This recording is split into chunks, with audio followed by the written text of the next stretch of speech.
The regular meeting of the City Commission for Tuesday, March 26, 2024 will come to order.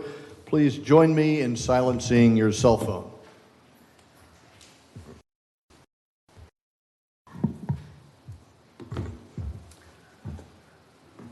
Madam City Clerk, please call the roll. Mayor Cleveland. Here. Vice Mayor Perrine. Here. Commissioner Hartman. Here. Commissioner Martin. Here. Commissioner McGurk. Here. Thank you. And now Senior Chaplain Tom Personal will give the invocation. Please rise and remain standing for the Pledge of Allegiance.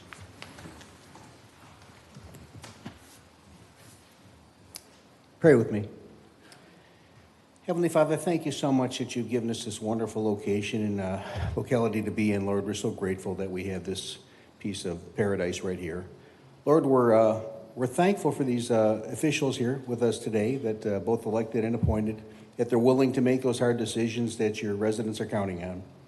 Father, I pray that you'll put your hedge of protection around them, that you give them the wisdom and discernment and temperament necessary to carry out those good decisions, Lord. And I pray always, as always, that whatever they do and accomplish here will bring you the glory. In Jesus' name, amen. And now 12-year-old McKenna Goodrich from the Upward Trend Academy will lead us in the Pledge of Allegiance. Right there, McKenna. You can do it, sweetheart. I'm about to be 12 in 2 days. Thank you. You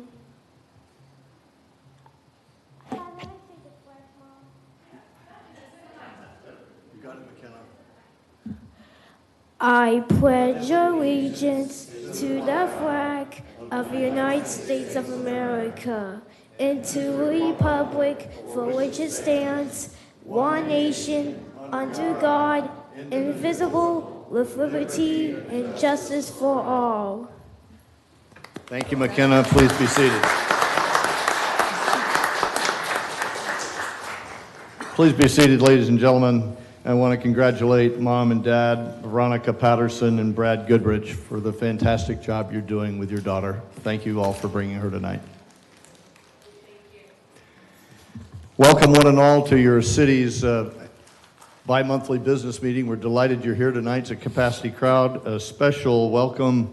The school board normally meets on tonight, Volusia County School Board. A special welcome to our school board representative, Ms. Jessie Thompson. Jessie, thank you for being here for the first time this year, since your meetings are always with our meetings. We're delighted to have you. Mr. City Manager, are there any changes to the published agenda, sir? Yes, sir. I have one change. I'd like to continue item 7G, and that is consider the approval of business tax receipts, educational and compliance services provided by Recruitment and Engineering Product and Services, Inc. to April 9th, 2024 regular City Commission meeting. Thank you, sir. We'll do that without objection. So at this time, I'd like to invite Dr. Amy Michaelis and Lindsay Strasberg from the Upward Trend Academy to the podium, along with the commission for a proclamation.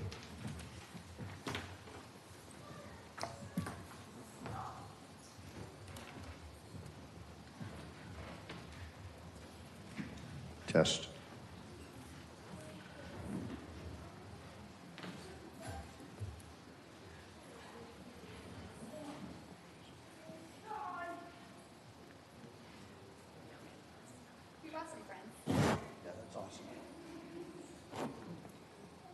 The Upward Academy friends and family are here. This is awesome. City of New Smyrna Beach proclamation in recognition of Autism Awareness Month. Whereas autism spectrum disorder affects individuals across all demographics, regardless of race, ethnicity, or socioeconomic status. And whereas autism awareness is crucial for promoting, understanding, accepting, and inclusion of individuals with autism within our community. Whereas individuals with autism possess unique strengths, talents, and abilities to enrich our society. And whereas raising awareness about autism spectrum disorder can lead to early detection intervention, and support of individuals and their families affected by autism. And whereas creating an inclusive environment that respects and accommodates the needs of individuals with autism fosters a more compassionate and understanding community for all. Now, therefore, I, Freddie Cleveland, Mayor of the City of New Smyrna Beach, do hereby recognize the month of April 2024 as Autism Awareness Month. Let us commit ourselves to raising awareness and fostering acceptance so that we can build a more inclusive and supportive community where individuals with autism can thrive and reach their full potential. In witness whereof, I have hereunto set my hand this 26th day of March 2024 and caused the seal of the city to be affixed. Amy and Lindsay, congratulations for all you do.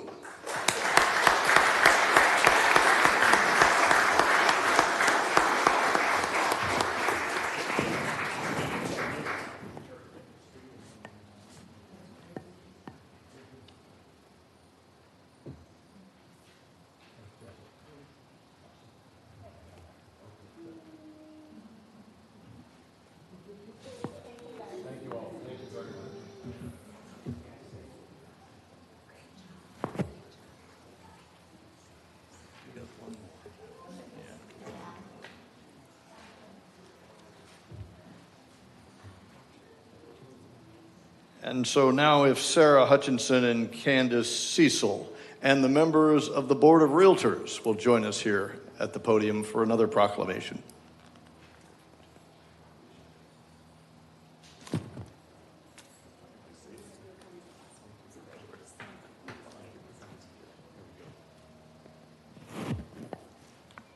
City of New Smyrna Beach and proclamation of Fair Housing Month. Whereas the Fair Housing Act, enacted on 11 April 1968, enshrined into federal law the goal of eliminating racial segregation and ending housing discrimination in the United States. And whereas the Fair Housing Act prohibits discrimination in housing based on race, color, religion, sex, familial status, national origin, and disability, and commits recipients of federal funding to affirmatively further their fair housing in their communities. Whereas the City of New Smyrna Beach is committed to the mission and the intent of the Congress to provide fair housing and equal housing opportunity to all. And whereas more than 50 years after the passage of the Fair Housing Act, discrimination persists in many communities that remain segregated. And whereas the acts of housing discrimination and barriers to equal housing opportunity are repugnant to a common sense of decency and fairness. Now, therefore, I, Fred Cleveland, Mayor, on behalf of the City of New Smyrna Beach, do hereby recognize the month of April 2024 as Fair Housing Month in New Smyrna Beach as an inclusive community committed to fair housing and promoting the appropriate activities to fair housing and entities to provide and advocate for fair housing opportunities for all residents and prospective residents of New Smyrna Beach. In witness hereof, I have hereunto set my hand this 26th day of March and caused the seal of the city to be affixed. I've signed it as your mayor. Congratulations.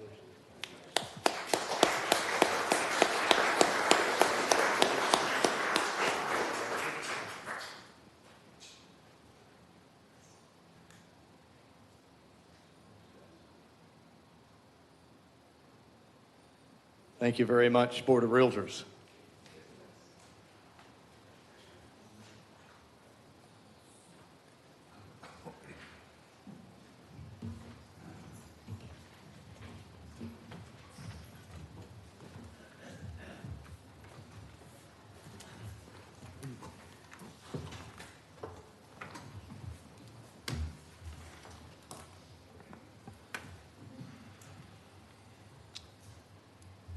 Moving on to the presentation by our city CIP manager, Jess Kobe. Jess, if you'll come forward, we've got a presentation on the AOB North Causeway Phase 2 for all of us to hear. City manager, do you want to set that up, sir? Absolutely. As you recall, we've been looking at this site for quite some time. The site is the one, it's just west of the North Causeway Boat Ramp. That's what it's referred to as the AOB site. We have submitted a finding grant application to find previously for phase one, and that is to renovate and upgrade the pier docks at the North Causeway Boat Ramp. This is for phase two, and basically it's for the boat slips along the shoreline on that side. Also, this one includes the shoreline restoration on this one. So we'll have Jesse give you the quick presentation, and then we'll be taking any questions that you might have. Mayor, Vice Mayor, Commissioners, it's been a while. It's good to see you again. Before I go, as Khalid said, I'll be providing the presentation. If you have questions, I ask that you would jot them down. And then when we get to the end, we can have a meaningful conversation around desired outcomes and the direction we want to go.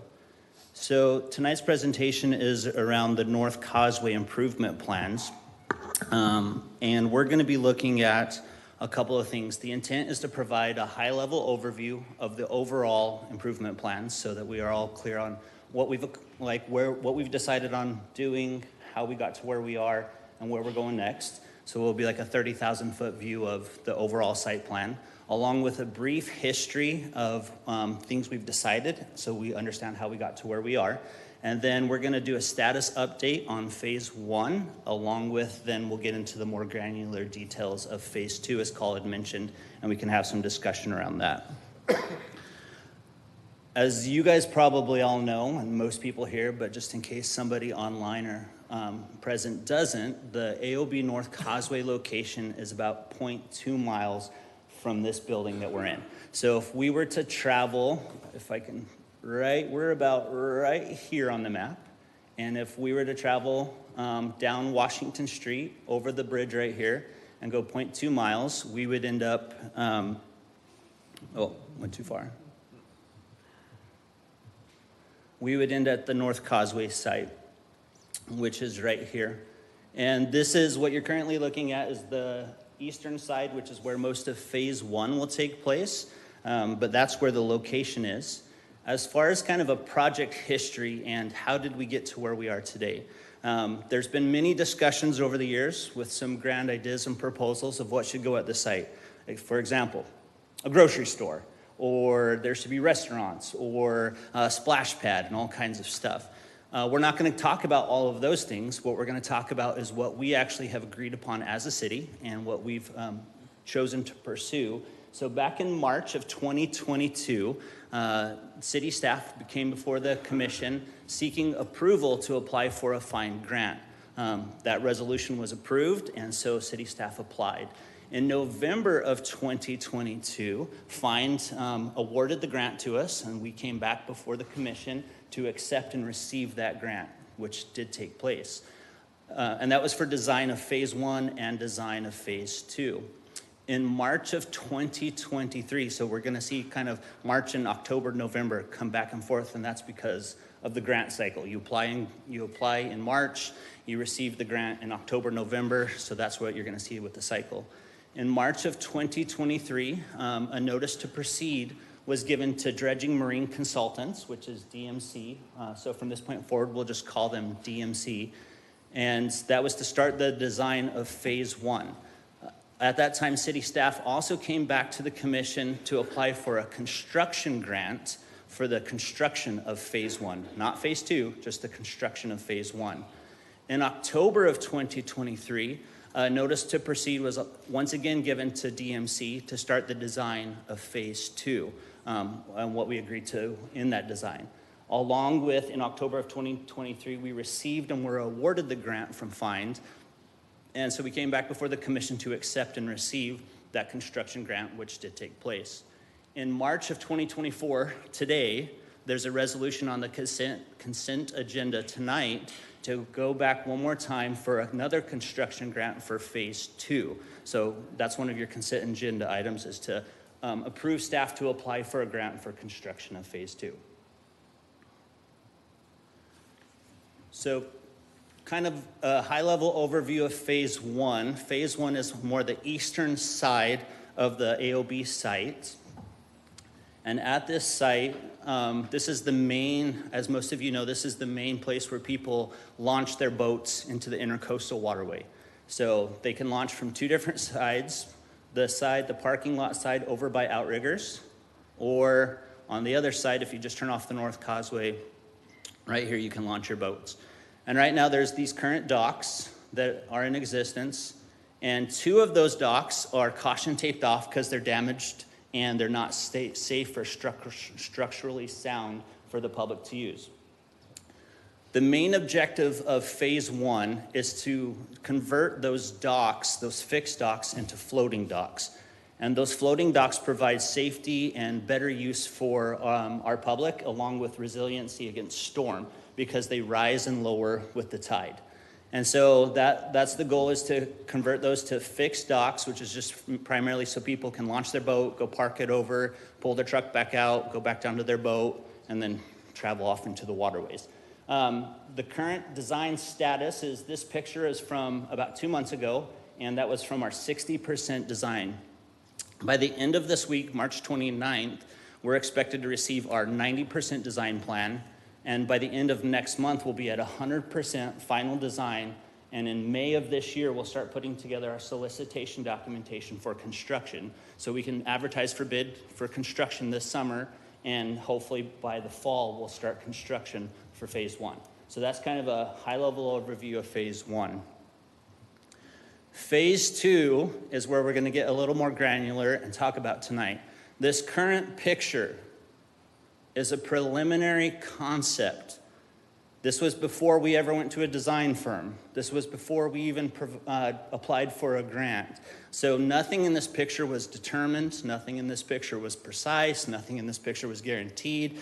This was when people were still just whiteboarding, dreaming, throwing stuff on there. The reason why I included this picture is because it's been used in several presentations in the past, and when I get questions, people often ask, what about this? And they'll send me a snippet from this picture. So I just want to clarify, nothing in this picture was solidified. Nothing in this picture was guaranteed. It was just all ideas, whiteboarding, stuff like that at the time. For example, this covered pavilion that you see, I don't know where my mouse went. This covered pavilion right here, suggestion, there's already a covered pavilion in that location. It was just a placeholder, a visual, for us to see. So it would make no sense to put one there.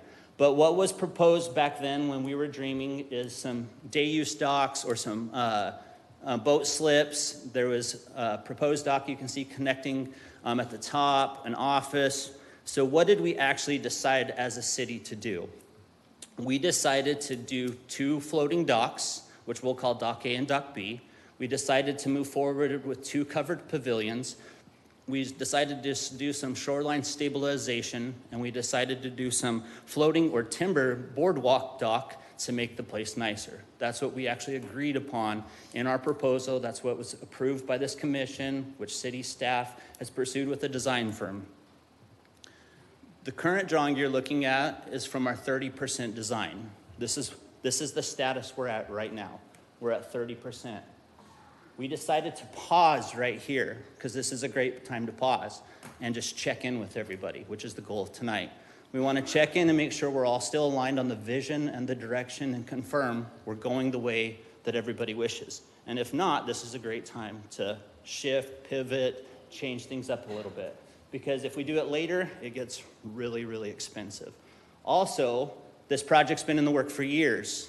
Part of that reason is staff has transitioned a couple times, so things get put on hold, and there was a lack of vision and direction. So it just sits forever. In the last year, basically, we've got design, Phase 1, almost completely through design, and we've started Phase 2 with design, and so we're getting good traction and momentum. But we want to make sure we're going the way that you guys want us to go. So here's what you're currently seeing, which we'll break down into some more details in a second on different slides. But some things you'll notice is we do have the shoreline stabilization, which protects the shore, is good for the environment, it keeps it safe. We also have the 2 fixed docks, or floating docks, floating dock A and floating dock B. You see a covered pavilion, And then you also see the proposed timber boardwalk, which is in a different location than you saw on that whiteboard concept drawing.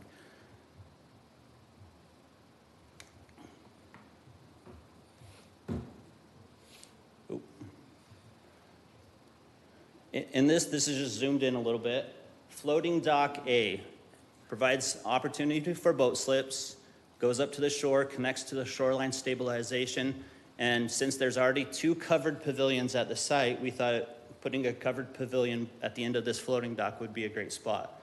So that way when people get done boating, they park there for a while, they can walk up, there's a covered pavilion if they'd like to sit with their family or other people and have a meal. What wasn't proposed, but it's added in this drawing that city staff would like to pursue, is a sidewalk. And this sidewalk is connected to an already existing sidewalk. If you look to the right of the picture, you can see the Marine Discovery Center dock, which already exists. And when you come up out of that, there's already an existing sidewalk. We would like to propose to add a sidewalk and connect those sidewalks, one, for safe travel way for our public. It creates like a natural line of demarcation for traffic. As you can see, if you look on the right where the existing sidewalk exists, cars are parked behind it. Cars typically don't drive over sidewalks, so it kind of creates a natural parking place. So cars can park behind the sidewalk. They know not to go any further. So we're asking that if we can include the sidewalks as a part of this project to make it nicer. In the second photo, what you see is more of the shoreline stabilization. You see floating dock B, which is slightly larger than A. It'll have more boat slips. Along with, once again, we're proposing to add an additional sidewalk to connect to the existing sidewalk. You also are going to see a gazebo. That wasn't a part of the original plan. We agreed to 2 covered pavilions. But since there's already 2 existing covered pavilions at the site, we're building a 3rd. We thought it might be nice to have something down closer to the water. Just a suggestion. We're not attached to the outcome, but it's a suggestion to have something a little closer to the water where people can sit, enjoy the view, all that sort of thing, and it just creates a little bit nicer of a park. The proposed timber boardwalk. In the first drawing that you guys saw, it was connected to the other side. Why we're proposing to connect it to this side is for a couple of reasons. One, it was meant to be kind of a scenic view. Well, in the other location, all you'd be looking at is the parking lot across the street. Not super scenic, unless you're into cars. So by having it here, the people that are walking there or would like to sit there or travel along that space can look out into the river and actually see the river and the boats. It's more of a beautiful scenic view. 2, it creates a safe travel path all the way along up into the top corner where the restrooms are to the facility. So there's a pavilion here, and then there's restrooms up over here. There's no clear pathway to those right now. So this just creates a natural pathway that would go all the way up and allow any users on the west side to get up to the restroom facilities. Currently, if somebody down here was to want to use the bathroom, there's fences here, there's a fence here, and there's another fence up here. They'd have to walk clear out through the parking lot and around to get up to the top. The other reason is this proposed area where before it was suggested to maybe put this boardwalk, it's usually dry and there's not much water there. And so it was supposed to be kind of maybe a floating dock, and most of the time it would just be sitting down on the rocks. By moving this walkway over here and a little closer to the shore, it just creates a nice travel path all the way up. Once again, we're not attached to this. It doesn't have to be this. Both myself and the design firm think this is a better solution moving forward than the alternative. So on this update, there's a couple questions that we have. And this is where we're going to get into a little more details and have some meaningful discussion in a moment. One, we want to know, is it okay to add the two new sidewalks that connect to the existing sidewalks for good, safe travel paths? 2, is it acceptable and okay with the commission to move the boardwalk from the east side to the current from up here to the current location in this direction? Both of those don't really come at much additional cost. We had enough contingency funds in our construction cost estimate that it would cover the cost for both of those. Plus, there was already a boardwalk that was going to be there. So it's not really taking any additional funds for those changes. The third one, is it okay to convert the second proposed covered patio into a gazebo? That's what we're asking. Can we move forward with a gazebo instead of a second covered pavilion? There is a little bit of additional cost to that, which is in the cost sheet, but once again, we had enough contingency funds in there that it would also cover the cost of that. Our current design cost is $183,000. That's not going to change no matter what we do. The current construction cost estimate is $4 million. With the fourth big question, and this is the big question that we need clarity on, the intended use was to be an extension of the marina. So floating dock A and floating dock B would become an extension of the city marina. What we hadn't anticipated for that was the cost to run the electrical and the water and the sewer as a part of that for the city marina.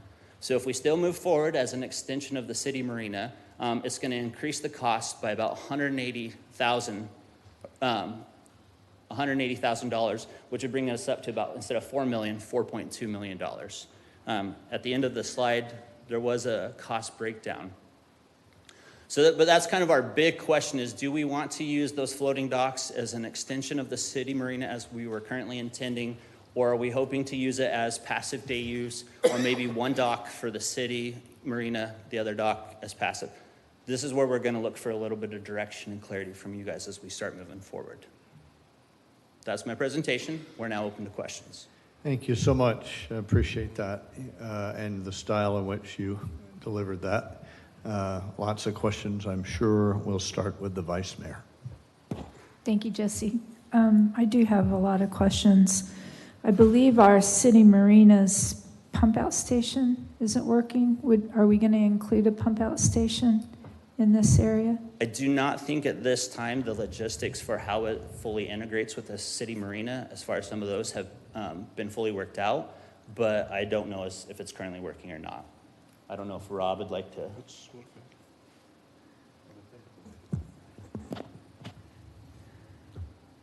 Hi, Rob Salz, our Leisure Services Director. I would recommend including a pump out station for the volume of slips. If we're going to move in this route and have roughly 25 slips, we would definitely need a pump out station to accommodate the boats. We currently have one at the existing marina. We have 43 slips. And Rob, is that the marinas is working or is not working? It was down as of last week, and I don't know if it's been fixed or not yet. I don't have an update on that.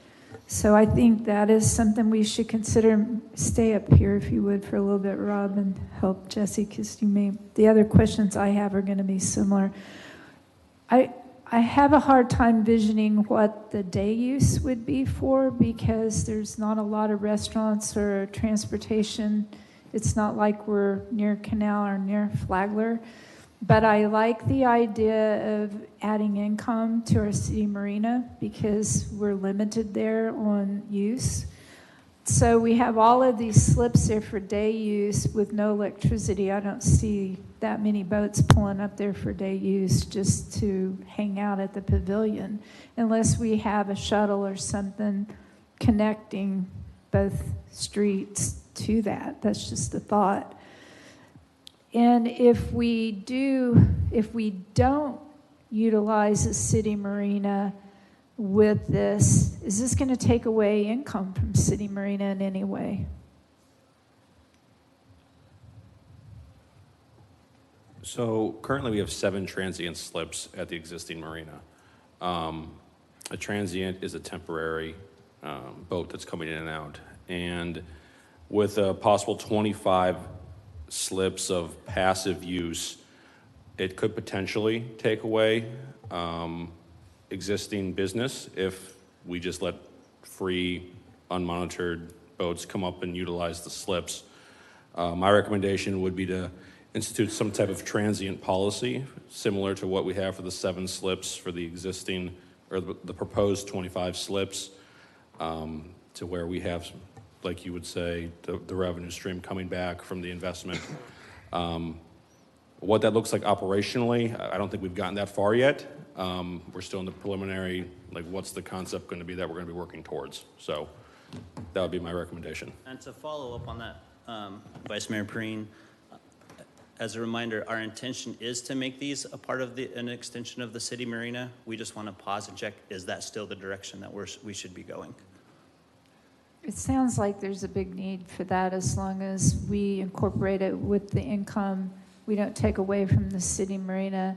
We have a purpose and a use, a business plan for those transient. Before we ask for $4 million, I'd like to have a business plan of what we are going to do. I know you're asking us, but I'm not a boater there, knowing what the city marina needs and actual how this is going to impact the city marina. So before we say, here's the money, I'd like a business plan on if we did make this a clean marina. How does that look with another pump, and electricity? Because if we're going to do it, we need to do it right. Sure. And sewer was calculated into that cost, for your awareness. Very good. Thank you. Vice Mayor, if I may, the idea out of this one is really to generate revenue. So it's not to have a day docking there. It's really to be an extension of the city marina. So this way is not taken. We have quite a few actually on the waiting list. So this is what the goal is out of this one, to make it a revenue generated, number one, and an extension of our city marina, and have its own pump station. Thank you. I like those words. Thank you, Colin. Thank you, so much. guys. Thank you, ma'am. Appreciate that. Commissioner McGurk. Thank you, Mayor. Not sure where to start. This AOB site has been on the agenda for decades now.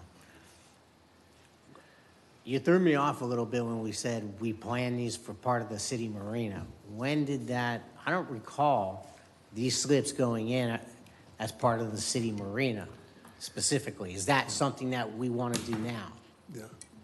I think if you go back to one of the meetings, I think when we applied for phase one, we talked about having the docks there and having been as part of the city marina. As a matter of fact, I think it was one of your suggestions to make it as part of the marina, if I remember correctly. Well, let me walk that back. I think the city marina should be expanded throughout this whole area. I don't recall a discussion that these two docks with the shoring up we were going to do were also, this is all part of the project that we were going to use Marine Discovery. They were talking about a living shoreline. Yes. Now, granted, there's been 20 years of discussion of what to do with this property. So I think that when we start talking, my understanding was that we're going to put some docks out there as a second phase with the fine grants that Buddy Davenport, as our representative, was able to, he was very aggressive about this, wanted to get the money for this. This being formally adopted as part of the city marina, I don't remember that kind of specific discussion occurring. But in this case, what I would say is, I would like to see a little more of a overall plan with what we're going to do with that area. I don't have no problem with expanding the city marina there, but what's Dock B? So we have a specific view with that piece of property. It's been very important. People have made lots of comments over time not to necessarily do anything with that view. We're kind of slow. There's no master plan because no one can agree on a master plan. So we're trying to fit things in piece by piece. I would like to see Dock B moved a little bit to the east, if possible, and Dock A moved a little bit to the west, northwest. To respond just briefly to that, Dock A cannot move any farther to the west because of a property line. So that's with its setbacks is where it would have to go. But as far as Dock B, there's potential to still move that. Okay. As far as the master plan, I agree it would be great to have one. Do we want to pause this project and not move forward and go back to not doing anything or develop this project and still develop a master plan for the overall site. So I agree with that. We have to make some progress somewhere, and it's the right kind of boat slips Sure. is the perfect use for out here. With respect to the city marina, are these going to be private slips, or are we going to have transient slips? What is the plan for these specific? When you say in Commissioner private slips, what do you mean by private slips? It's a city marina. I pay you for a boat slip, and I get to put my boat there. It's my private boat that uses that slip full time. It's almost going to be operating the same exact way as the city marina today. So right now, we have 40... So it's not going to be open transient slips. There will be some transient slip and as well as exactly like the city marina. Right now, we have, I think, 7 transient slips at the city marina. So we will have some transient, but the other ones, they will be actually, it's leased, like what we have it today. And the reason I said it's an extension of the city marina, because somebody has to manage it. Yes. The concern here obviously is how many transient boat slips we're going to have. We've had a problem with transient boat slips with people staying for weeks and months. We're going to if we have this long dock out here, we're going to have homeless out there, people are going to be fishing. We got to make sure we're dealing with we have an overall plan to deal with these specific slips, how they're going to be done. And this dock area, that's a lot of dock area. I like it. You're going to have, but we're going to have to monitor it. It's going to have to be patrolled 24/7. Well, that's why we said the extension of the city marina. And then also to talk about the master plan. During the briefing, the mayor and I and the city attorney, we talked about having an overall master plan for the entire AOB site, where we have a workshop to look at the sites not as a piecemeal, but look at the overall site and come up with a conceptual plan that everybody is in agreement with. Before I say more, I'd like to hear from the rest of the newer members, because that in itself has always been a problem. No, we've never been able to agree. The community has a lot of strong feelings about this, and that has been a problem. So with the new members, I want to hear what the new members have to say. We'll give you a chance to readdress. So Commissioner Martin. Thank you, Mayor. Well, let's see. From my perspective, I have no problem with it being an extension of the marina. I have no problem with, making it a revenue generator. But it seems to me a constant has been to include non-boaters in this very desirable riverside property owned by the city. So,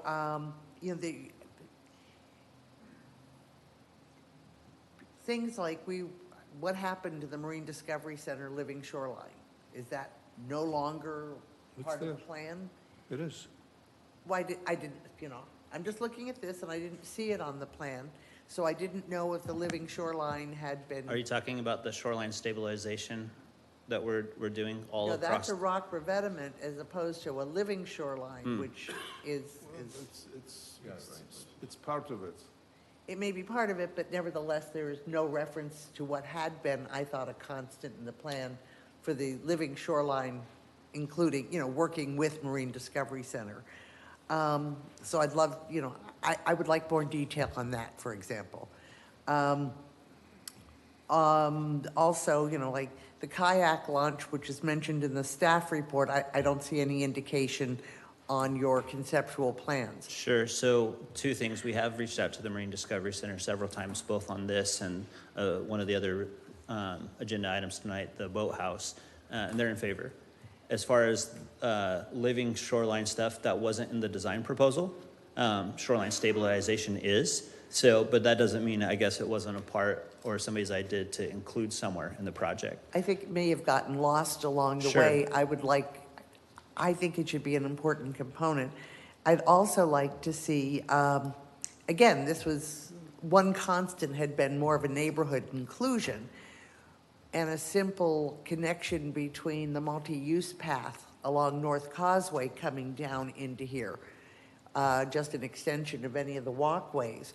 So a relatively minor modification, but a way to include non-boaters in this site and help them enjoy it, particularly with the living shoreline. Sure. So a thing I would like to kind of remind everyone if I can, is to make the distinction between what we want in a master plan and what we're doing currently on this phase of the project, right? This presentation is for a specific phase, fair to ask questions, but those weren't things that were proposed in this current phase that everybody approved and agreed to move on. So I'm just trying to get a little direction on this current phase with the current direction.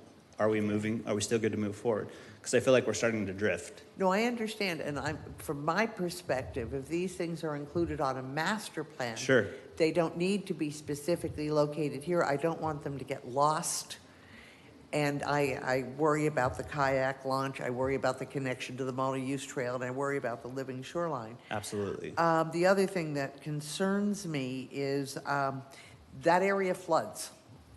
And I notice in much older iterations, you could see where stormwater was taken into consideration.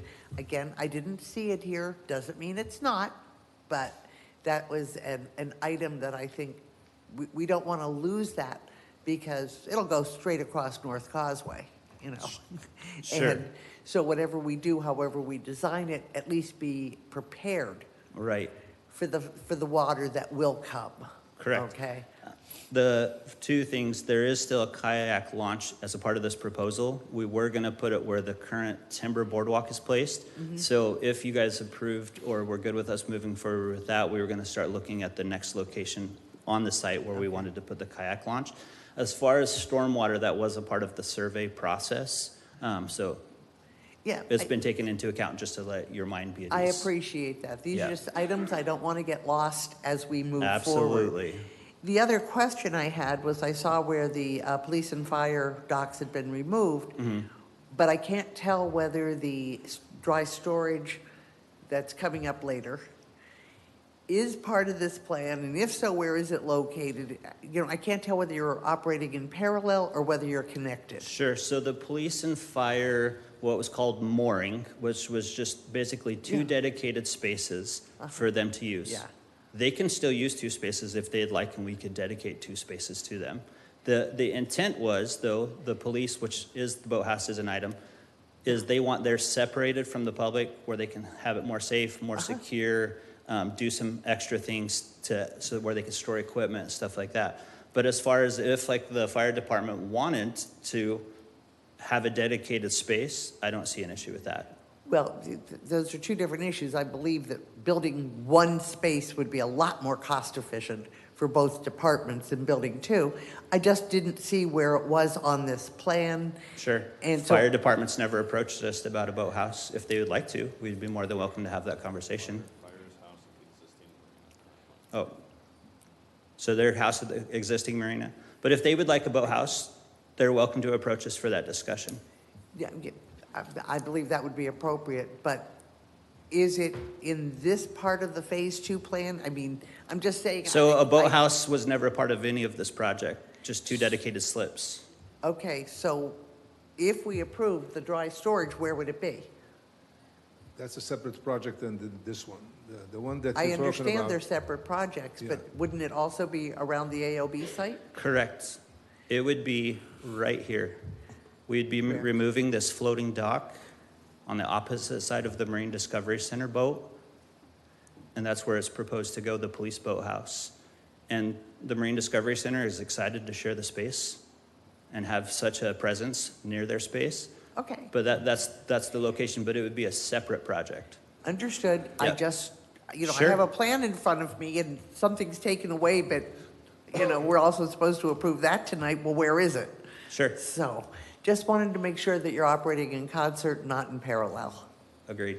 Thank City you. Manager, your remarks, sir? And yeah, we are operating on the same note with them. The only thing is, with this submitted to find, we cannot show something that is not included in the grant In the fine application. application. That's why they have a separate grant for them, because that's a separate fund, that's why.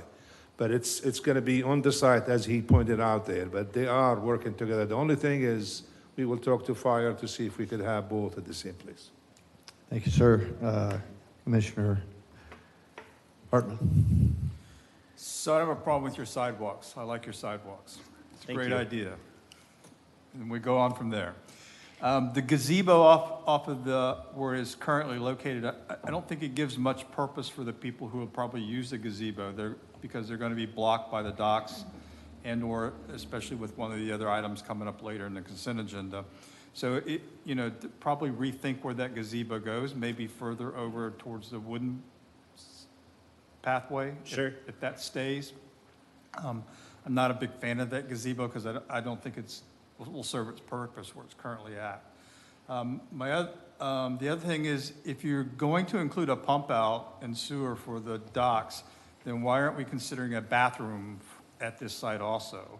Rather than track people all the way across 2 parking lots to get to a restroom that's currently used by 40 or 50 boaters at a time, wouldn't we be better off to put in a separate restroom for this section if we're already going to have the water and sewer in place? So Is your direction, is that your suggestion, that we include that in this portion of the design? that would be my suggestion, yes. Okay. Okay. Would you support the design costs that would come with that and construction costs that come with that? Well, it would depend on what the costs are going to be. You're already putting in the sewer, so all you're doing is putting in a 2-stall building, so. I'm just making sure we're on Sure, the same page. yeah. Commissioner Hartman, if I may, right now, we don't have the restroom as part of this grant application. My suggestion is when we do the master planning for the entire site, that we could look at a possibility of having another restroom. Right Okay. now, you have the restroom, on the boat ramps, and we have it for a reason that it's for safety reasons. But anyway, if that's what the commission direction is, we will consider that in the master planning. Right, but if you're going to start putting in water and sewer lines, you need to be thinking about that as a future project or somewhere down the line so that we don't have to dig everything up again later to add something that we had. So We could it's stop just for it. a Thank food you. for thought. Dock B, I'm concerned about the access point to Dock B is not in the center of the dock. If for some reason we wanted to say that half of those slips are going to be the marina, the other half would just be open to the general public who are going to be in and out of the boat ramp. There's no way to split those off. And I'm not so sure I'd want to enter the dock. If we could center it more the walkway, you follow me? Yeah, I'm tracking From with the what you're shoreline saying. to the dock. Yeah, and one of the things we've talked about too is how it currently only has one, like what it looks like it's shifted to the right. Yes. Is having another arm out there. Okay. As the design furthers. Once again, this is just 30% design, And then but that's a great point. I know that this isn't on there, but the docks themselves, are they going to be a flow-through design, or are they going to be like a solid for the water to rise up through the docks instead of They're floating docks, so they'll the floating adjust. docks, but you can still do flow-through decking Oh, that's a great question. I don't know the in answer to order, that. because and I've seen this happen, if it gets wedged because of a tide or something like that, it's still going to cause a lot of damage, where if the water could just go through it, it'd be more of a passive, so. Sure. Look at a flow-through design. If not the entire thing, at least you could do sections of it to help with some of the tide rise and stuff like that, especially during storms. Sure. That's all the questions I have on this current design. Okay. Thank you, sir. Appreciate that. Okay, a breath. And to the audience, to those of you that came to watch your city commission at work, you are watching an involved commission do the detail work that you would expect us to do with topics that are so charged with energy from a variety of directions, as Commissioner McGurk referred to. He's wrestled with this for a long, long time, and so he wants to see what the new kids on the block, how we want to behave. So excuse the detail, but that's the way we work. It's probably best for a workshop. We've got much more work to do, and I could go through with my engineering mind and go through a whole bunch of detail about what I'd like to see and how it would be different. I agree with just about every comment that was made up here. Hats off, though, to our CIP manager, Kobe, for moving us forward on an event that had been stalled for a long time, as Commissioner McGurk would attest to, and getting us in gear to get us moving and have something to show for our work. What you're also witnessing is two department heads working so closely together that you're going to see goodness from the city standpoint. It's not going to be right hand versus left hand. It's not going to be herky-jerky. This is a service for the leisure services for the city of New Smyrna, brought to you by the guy that knows how to manage projects. So that's what we've got going on. So at the risk of going through my laundry list of things, a couple of ideas. I think, I know that wise people once said, begin with the end in mind. And so beginning with the end in mind means the master plan that we've never been able to agree on before. You may have 5 folks that get to agree on it. I think we're getting closer to that every day. And so I would say to you, sir, Mr. Manager, that as long as this does no harm to what a master plan would be, I say yes, you could go forward and reserve money. I'm not afraid of another bite at the apple for more money and more money and more money from granting authority. And we may not be able to afford, the city may not be able to afford this in this decade, but over time, eventually we could afford to have what is a very fleshed out marina that today is constrained. Florida is constrained in boat slips. And so we are passed by the type of visitors that we would like to attract to stay here and not have a footprint on the highway system, perhaps fly into the airport, visit their yacht, shop at our stores, go to our restaurants, stay in our hotels and what have you, and then fly out the next couple days and leave their crew, which are New Smyrna Beach residents and citizens that could be employed there. So this master idea of something similar to something like St. Augustine does, where their city marina looks amazing and attracts the right type of eco-friendly guest, is something that's in my head.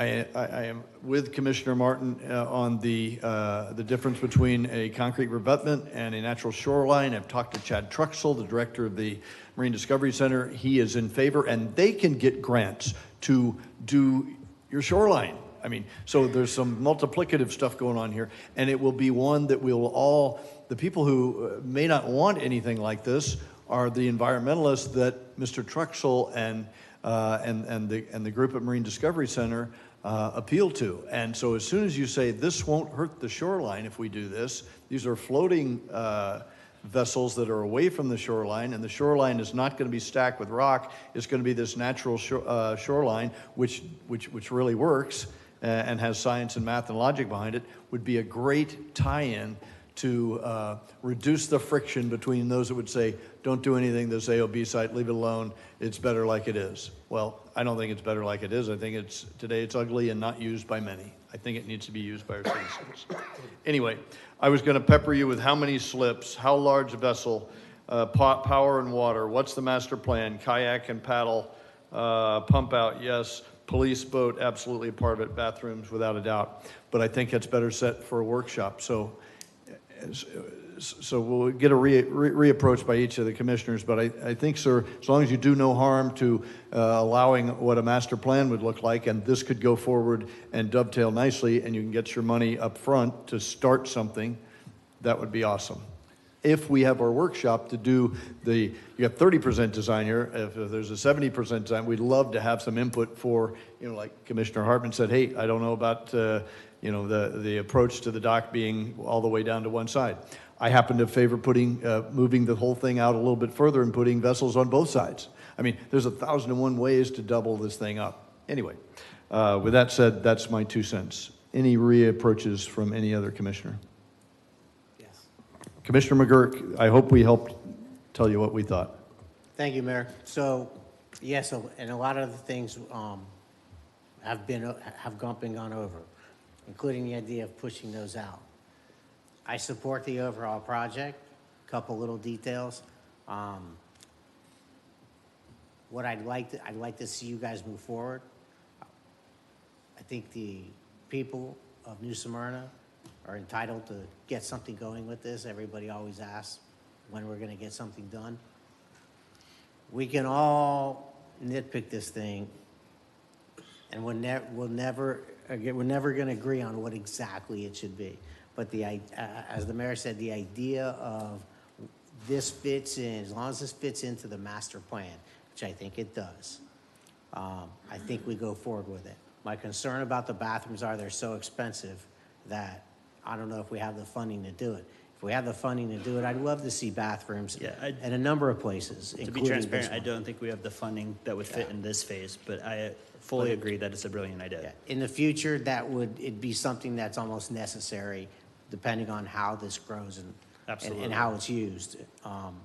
So I think that while a workshop may be needed, I'd like to see if you guys can get with us during agenda briefings and see if we can actually touch on this a little bit. Sure.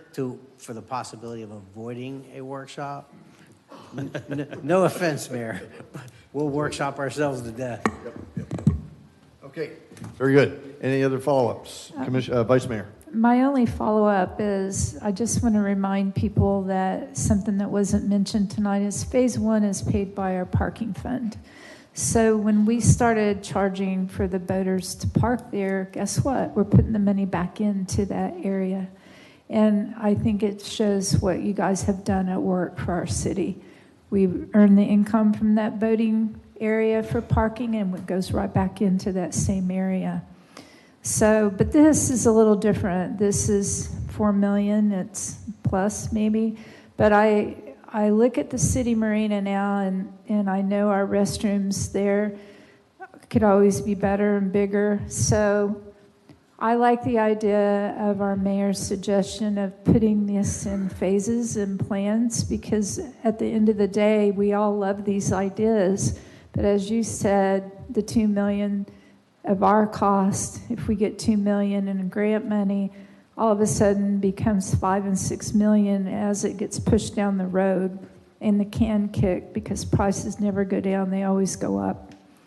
So if we could bite this off in chunks and do a small, but allow a place for a redesign of that bathroom for showers, if these are going to be more than transient boat slips, you're going to have to think of that.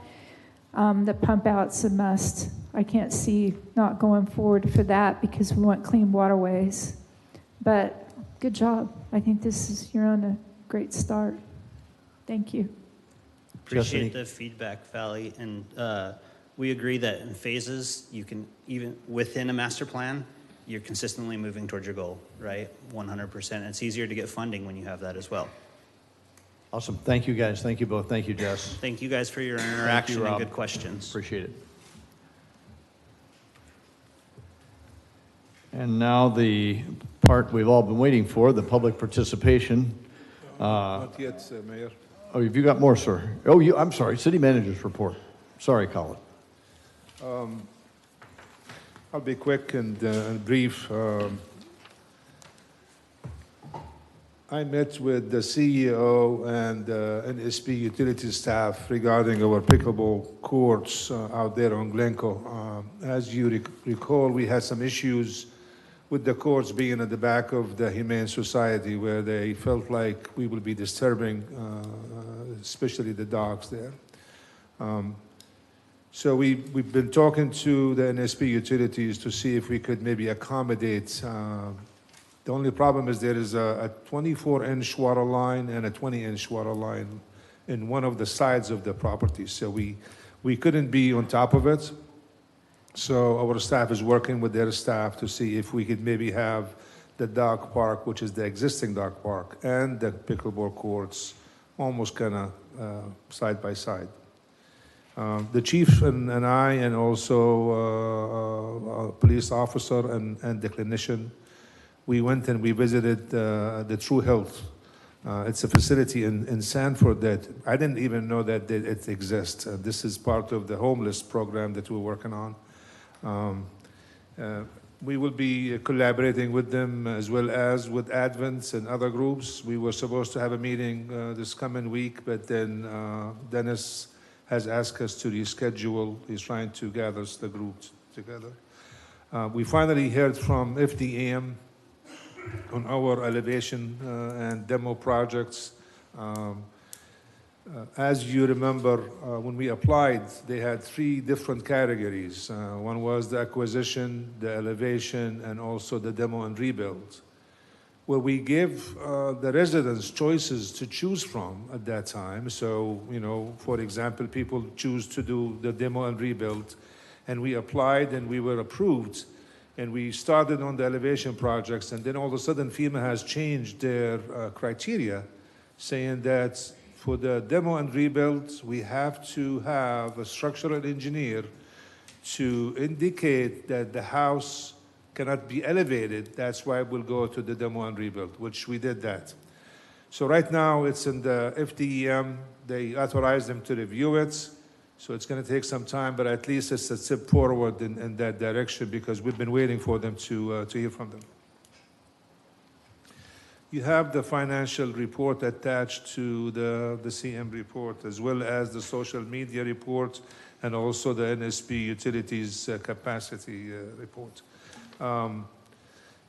Public participation, we only had 2 public participants at the last meeting, very minor. One was asking us about, made an offer to 120 Flagler. As you recall, we have indicated that this is an RFP. The RFP is out right now. We followed Vice Mayor's leads to use the loop nets, which we did. So we're waiting, I guess the bids are due on April the 25th. The other one participant was asking us to speed up the city manager search, which, as you know, we have a firm. Heather will be here shortly giving you an update. And also I want the chief to give you an update on the spring break preparation and events. So with that, I'll have Heather give you the updates, and then the chief, and then we'll take any questions. Very good, thank you. Director Kidd, all yours. Good evening, Mayor, Vice Mayor, and Commissioners. Thank you for letting me give you another update. As you know, a couple weeks ago, I came in with a tentative schedule, and unfortunately, we had some scheduling issues that we've been working out over the last couple weeks. I think at the very end of the day today, we finally got those ironed out, and it looks like we are going to be moving forward. I'll get all of those posted so that the public can see that also. But it looks like we'll have our initial meeting on Thursday, April 18th. Our second meeting will be on Thursday, May 16th, and then we'll have our interview process on June 7th and 8th. So I'll get that posted out. I'll make sure everybody knows what's happening, where we're going to be located, how it'll be broadcast, all of the information that we have there. I spoke with the representative from SGR this morning, Colin and I did, and he gave us an update. We're at about 39 applications so far. They are coming from all over the country. It would take me longer to give you a list of how many places we have them from than not. We do have a few local applications. I didn't get much more details than that, so we'll get that information to you as soon as possible. If you have any questions about the process or anything, I'm happy to answer those for you. Any questions for our HR director? Mayor, just Sir. to keep in mind that the 7th and the 8th is a Friday and Saturday. So Friday being the interview one-on-one, and Saturday will be the public interview. Very good. Any comments or questions? Thank you, Heather. Thank you. Appreciate it. And now I'll ask the chief to give you an update. Chief, you've been slacking this week? No, not so much, Mayor. Good evening. So thanks, Colin. Quick opportunity to give you a summary of how last week went. So as you know, we have a pretty significant operational plan for the week where the majority of the Central Florida schools are on spring break. Didn't start exactly how we wanted. New Smyrna managed to yet again make national news for an event, involving a teenager with a gun on the beach. And that's unfortunate. Our operational planning started on Friday, and once again, they pulled a quick one on us, and they came on Thursday, so when they were supposed to be in school. So I'm happy to report that we were able to be agile, mostly because of our relationships and our planning with our mutual aid partners to have the necessary response to prevent anything like that from happening again throughout last week. So a couple of stats. First off, I'd like to thank our mutual aid partners. I thought this would be a great platform just to let you know who participated in our operation, who was there every day supporting us. It included Port Orange Police Department, Daytona Beach, Ormond, Edgewater, Orange City, DeLand, Daytona Beach Shores, Fish and Wildlife Commission, and the Florida Highway Patrol. So every one of those agencies had uniformed officers here. Did I miss one, Colin? Sheriff. Oh, no, he's last. He gets his own thank you. So, but in terms of municipal partners, that's quite the showing. So, you know, we have a command post, and the difference this year, and I think what led to the success that we saw, was we had unified command. So, you know, starting 2 years ago, we started with kind of the command ideology by putting the command post in the Flagler parking lot. But this time, that command post was instrumental because it was joint between us and the county and all of those other municipalities. So we were able to coordinate between what was going on the beach in terms of enforcement at the same time as what was going on in our city. And for the first time, we had a real coordinated enforcement posture on both sides. So even if you made it through the gauntlet of very friendly police officers on Flagler Avenue and onto the beach, you were met with a very similar approach. Oftentimes, we would stop folks coming back up off the sand. We'd identify some sort of traffic violation, and they would just show the handful of tickets that the Sheriff's Department had already written them and ask us not to write them again. But to put that in perspective, our officers just on Flagler Avenue wrote 1,240 traffic citations in 1 week. So, why? Right, that's a lot of traffic citations. And I'm sure there's a few parents out there who aren't too thrilled with us, you know, at the moment having to pay some of these citations. But there's a reason for that. It sets, you know, for that 1 week, it sets a very good precedent and deterrence that we're here, we have a zero tolerance, which we've been very clear about, and we are going to be there to greet you in a very friendly way, but also hold you accountable. And the idea being that maybe you get a traffic citation for something minor will prevent you as a youth from getting involved in something that is much worse than that you're not going to be able to walk back. We did have 45 arrests of adults and additional 26 arrests of juveniles during this week, and a large part of that was narcotics and weapons arrests. So we did seize an additional 5 firearms. And I think one example that kind of puts it in perspective in terms of the reason we do all of this extensive planning and we have that kind of footprint in terms of police down on Flagler Avenue, we had a car full of youth from Central Florida come in, 5 gentlemen, all under the age of 18, who came into town and didn't even make it past Cooper before they were pulled over with a large amount of narcotics, 2 firearms with an extended magazine in the back seat. So that's what we're on the lookout for. So after what we saw on Thursday, of course, that's what we were truly searching for throughout the week. So while we have that presence of uniformed police, behind that presence, of course, is layers of law enforcement, jointly between ourselves and the Sheriff's Department, who are not in marked police cars, who are not wearing uniforms, but are very good at looking for potential crime and trying to disrupt that crime before it becomes an issue like we saw on that Thursday. So again, my thanks to the municipal partners, and like Khalid pointed out, many thanks to Sheriff Chitwood.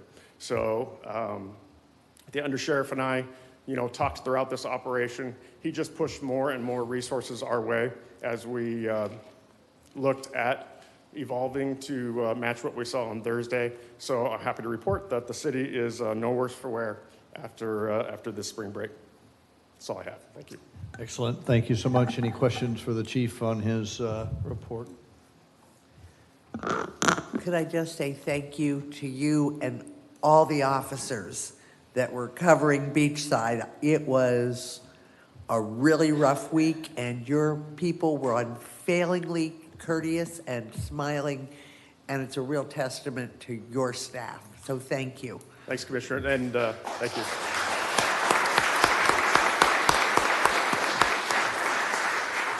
So I'm glad you said that, Commissioner. You know, I'd like to pass my thanks on, especially to not only our residents who have to be very patient with us. Obviously, we're down there in force. It's not the look that we go for the other 51 weeks of the year, but it's necessary.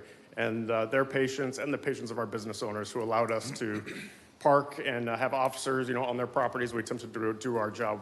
And lastly, thanks to my officers. So just so you know, the majority of my officers worked an average of 17 days straight, 12-hour shifts, just to make sure that this went off without a hit. So thank you. Very good. Thank you, Chief. Appreciate that.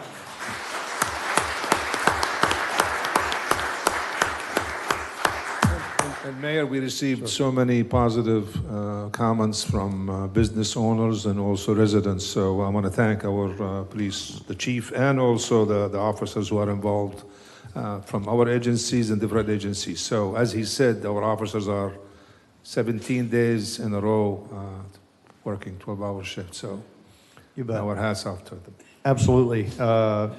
And Chief, you know that there's nobody in this town that doesn't love our police department, and we hope that you see that in all the residents and the businesses. Chief, the Sheriff Chitwood called today, and he wants your job. He's a bad dude, you know, and so I told him that if you wanted to swap, we'd have to have a vote on the commission. I don't think it's going to happen anytime soon. Hello, McKenna. Did you want to talk, honey? Yes.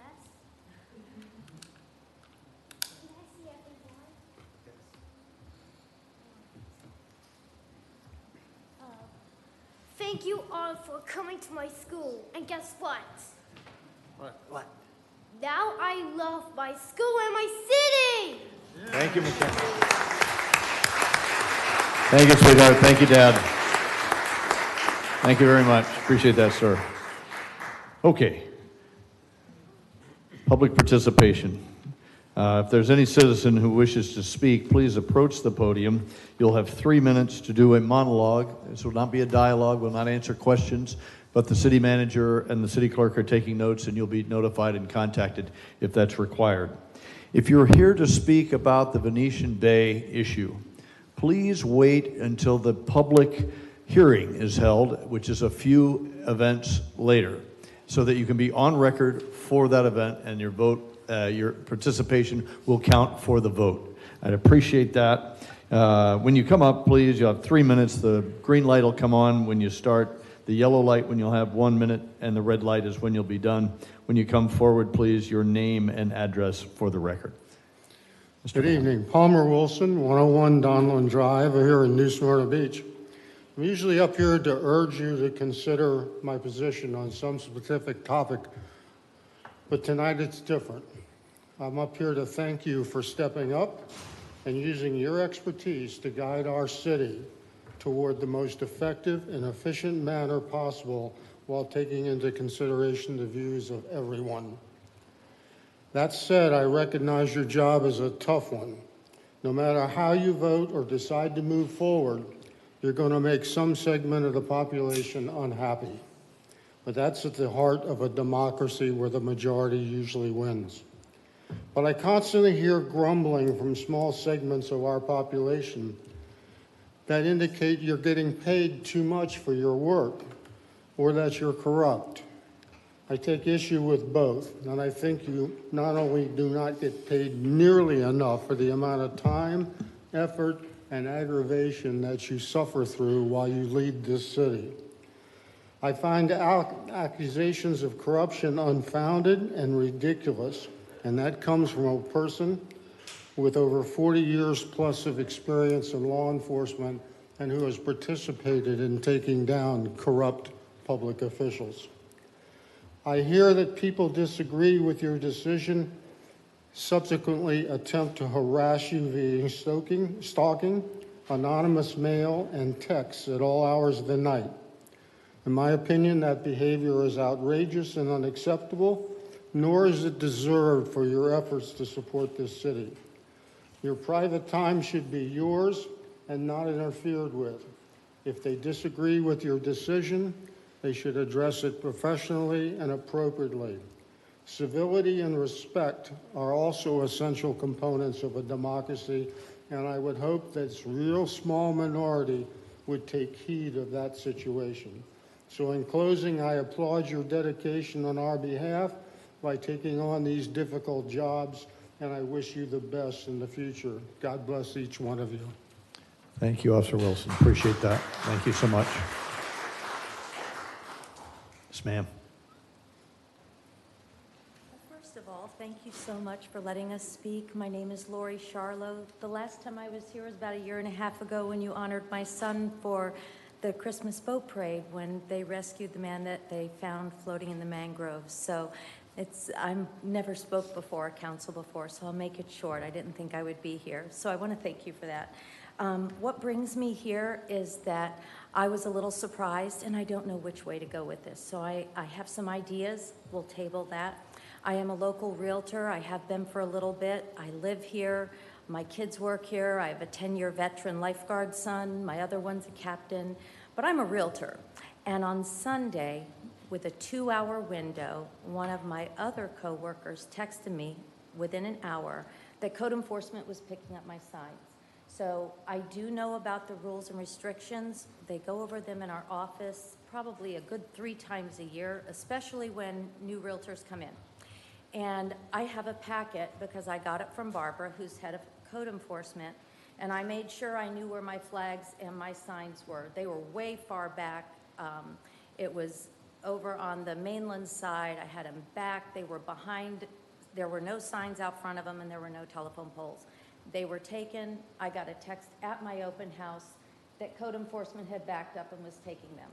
I know that may seem little to you. I do know that our taxpayers, our funds for our taxes do pay for probably 90% of what we do as a city. So I take it seriously that I represent the homeowners and the buyers in the city, and I think we need some help. I do have some ideas.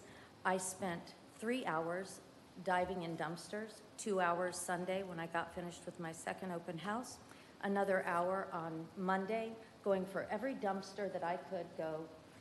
I have not found one thing. Now, I found many other people's, and some of them I picked up and I returned. But I just wanted to let you know that this can be addressed. I think there is a way. I think there needs to be tolerance. They are not junky. And I think there's a discriminatory issue that we have going on here. There are signs for farmers markets, which I go to and I love. They are public. They're not part of the city, and yet we allow other signs out here. So I think maybe if we can look into this, it might make it a little bit easier. And absolutely, if people are leaving out signs and being disrespectful, pick them up, throw them out on Monday, fine them, whatever we need to do. But when we're really working hard to take care of this, I would ask a little help from you because I'm not getting anywhere with code enforcement. Thank you, ma'am. Appreciate your remarks. Thank you. You bet.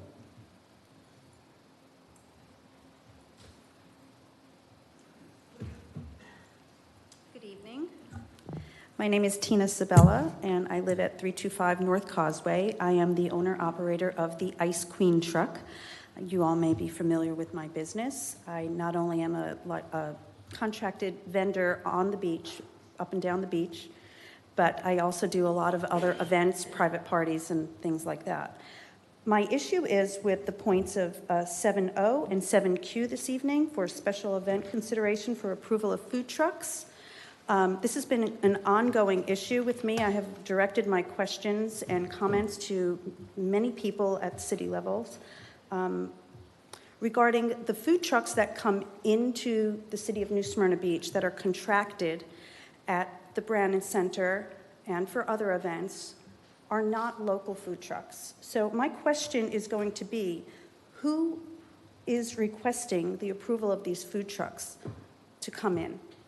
They're mostly from one entity. It's called Katz Food Trucks, and all of those food trucks are from Orange County and from Seminole County. They are not local businesses, which makes me think all of a sudden New Smyrna Beach does not support local businesses.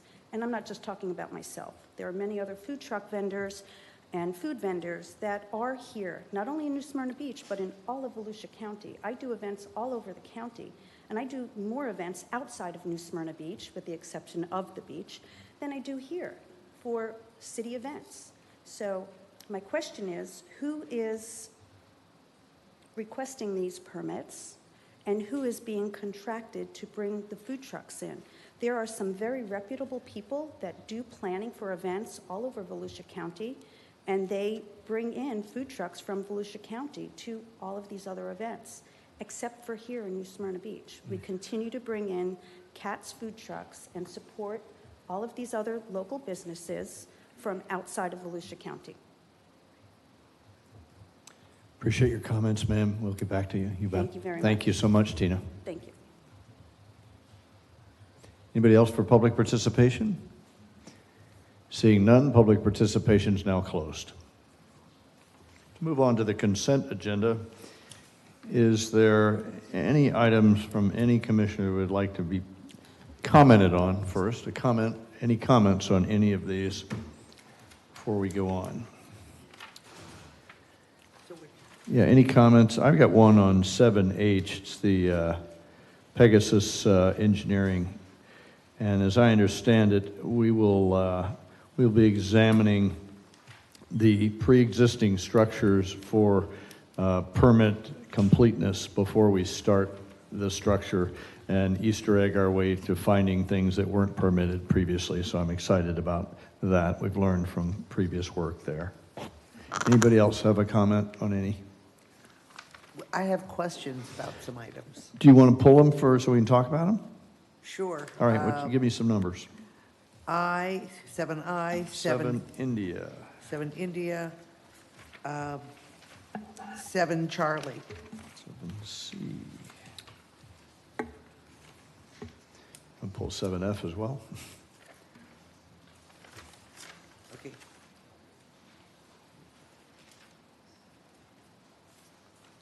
Anybody? mine were Okay. Charlie and India. All right, Charlie and India. Anybody else? 7I also. 7 India is, that's the one she's got. 7I.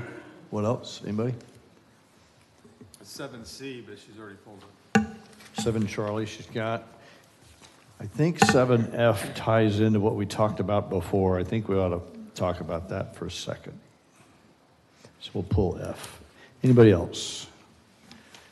With that in mind, I would entertain a motion to approve item 7 Alpha, Bravo, Delta, Echo,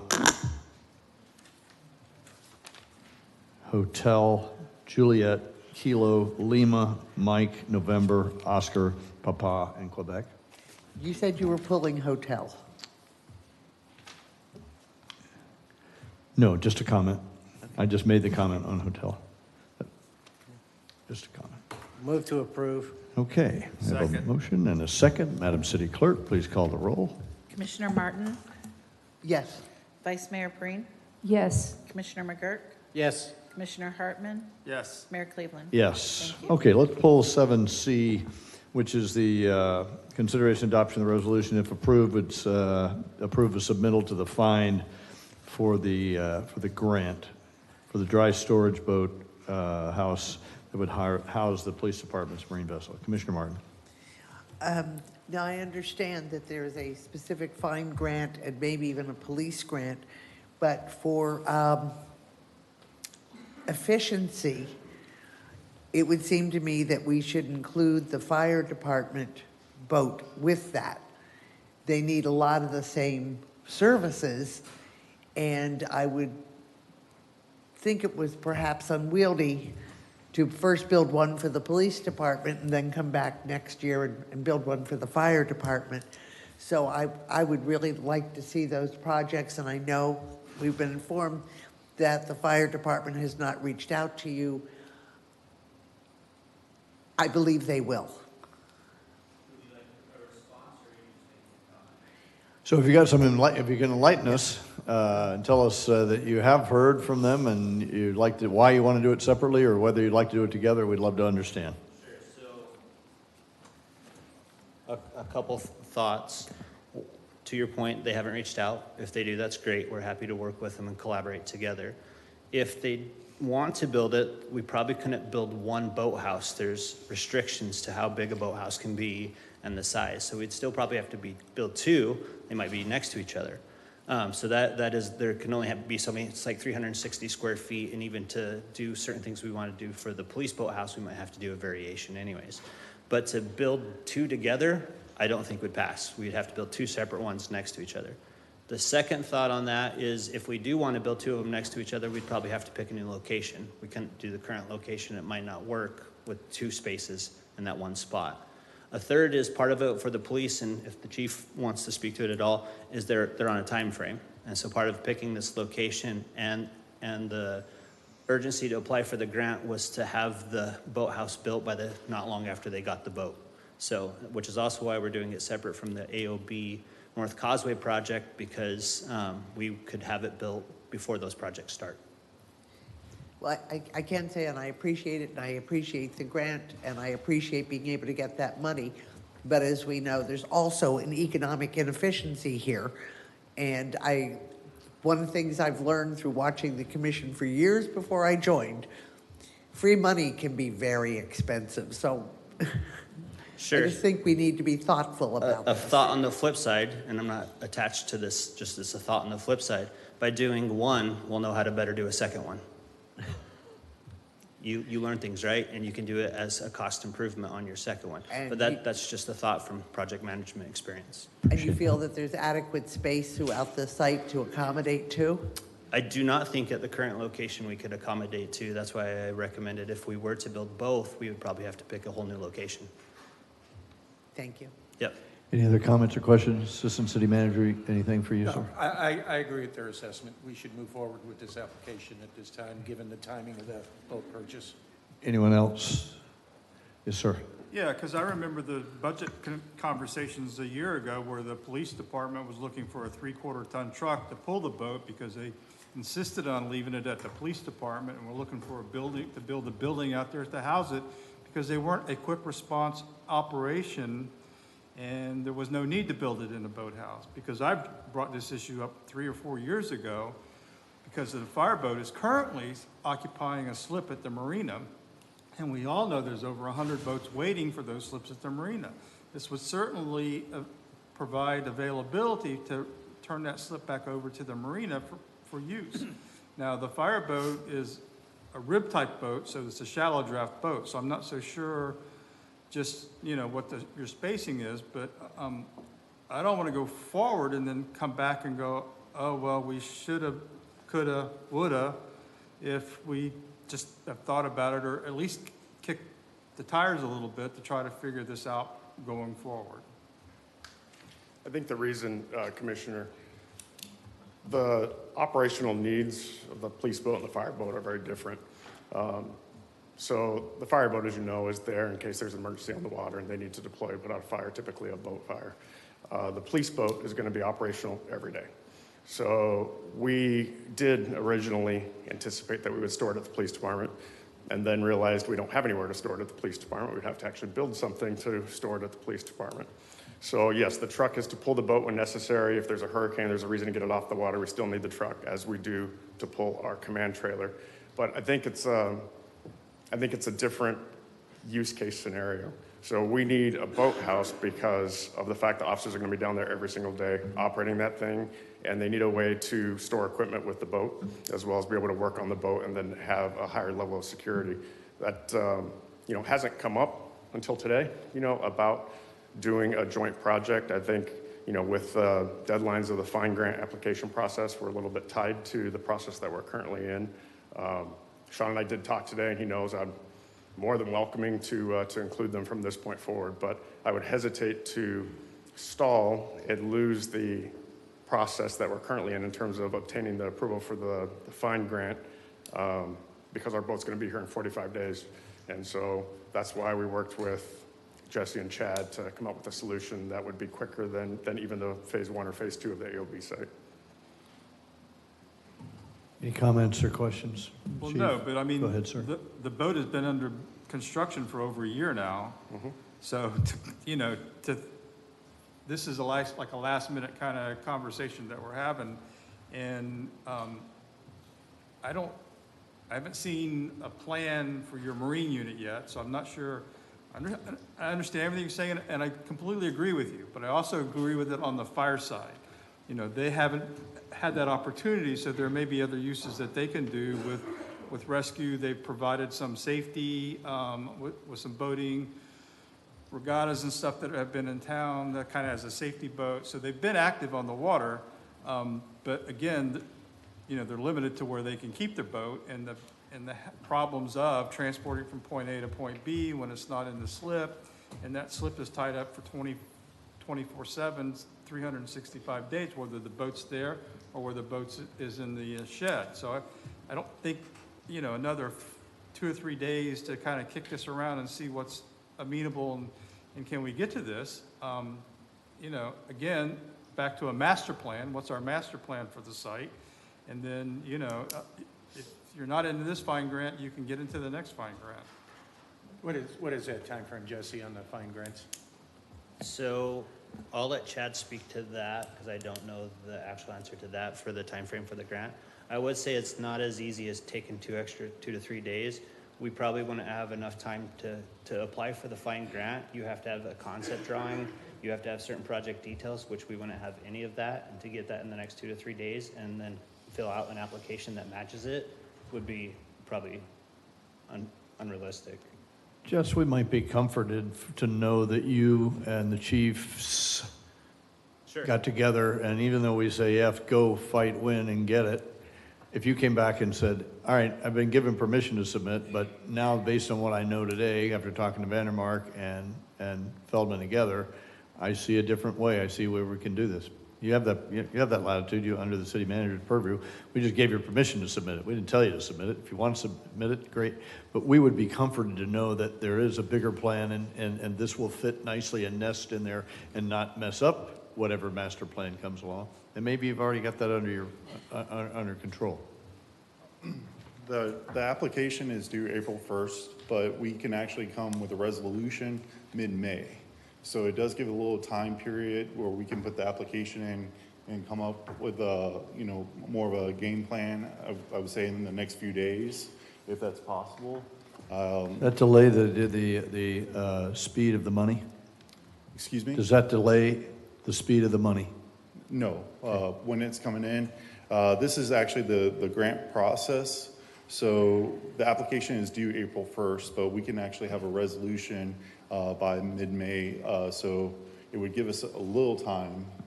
So, Chad, question, what's the estimated cost of the construction of the boathouse? It would probably be, right now, what we're looking at is about between 100 to 200,000. So say 200,000, the fine grant's 50%? The fine. I'm sorry? It's 250,000 is what we're applying for the boathouse. All right. But that's not counting. What is the total cost of the boathouse? Okay, and what's our share of that 250? 125. Okay, so it's a 50-50 grant.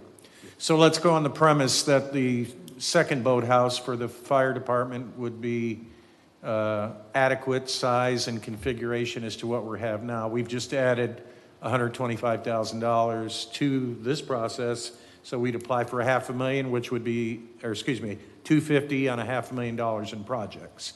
Is that feasible under this guideline that we're working under? It is feasible, but you will have to consider the footprint.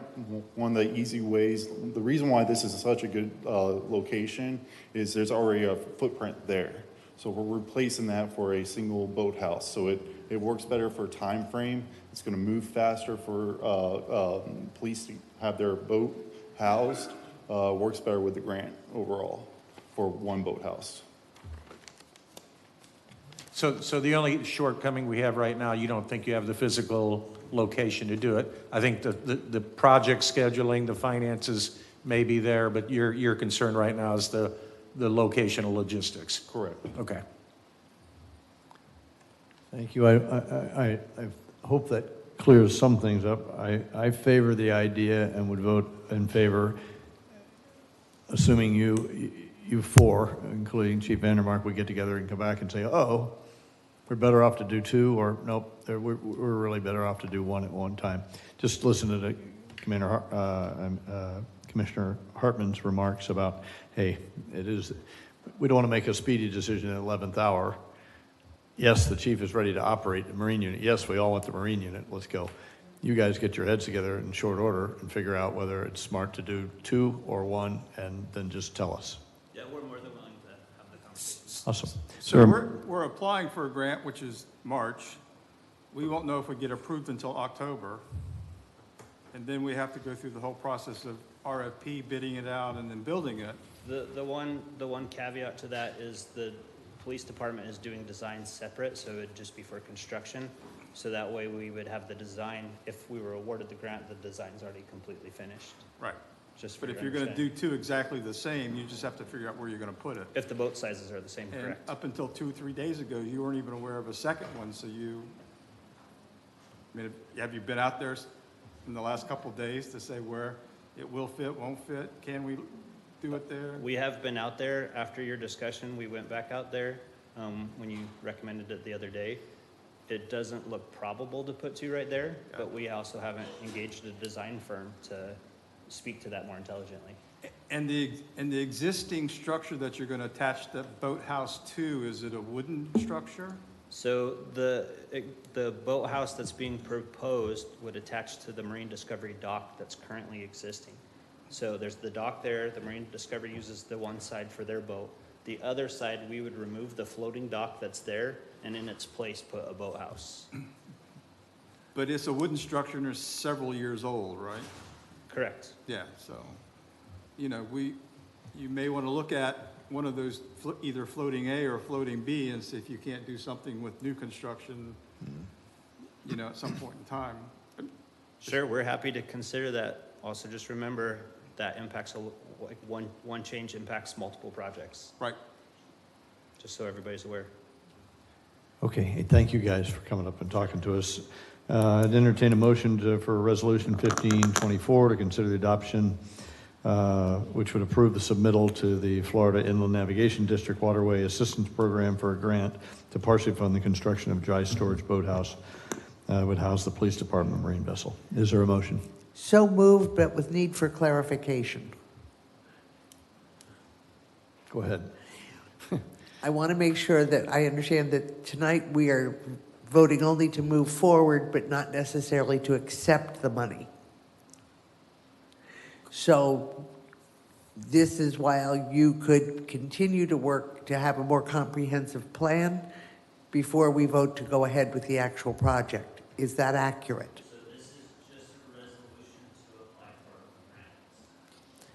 We can't come back and get money at a later date. We're applying for a specific No, I amount. understand that, but Okay. if it really doesn't make good economic sense, it really doesn't comport with a master plan for that site to accommodate the two different departments, I want the option of turning it down until we do have a plan that will do that. So the answer to your question is yes, we would have to formally accept the grant at a later date. Right. Or proceed with the construction with the project. Oh, we get another bite at the apple then. I'm sorry? We get another bite at the apple then. Right, wait, that's why you're waiting. So I want to clarify that tonight we are voting to apply for the grant. We are not voting to accept the grant. That's correct. Thank you. We have a motion Second. and a second. Madam City Clerk, please call the roll. Commissioner McGurk? Yes. Commissioner Hartman? No. Commissioner Martin? Yes. Vice Mayor Preen? Yes. Mayor Cleveland? Yes. Thank you. Thank you very much. Let's move on to item 7, Foxtrot, Resolution 1924. Consider the adoption of a resolution which, if adopted, would approve the applying for the fine grant for the North Causeway Boat Ramp and AOB Site 2. Any follow-up discussion on that?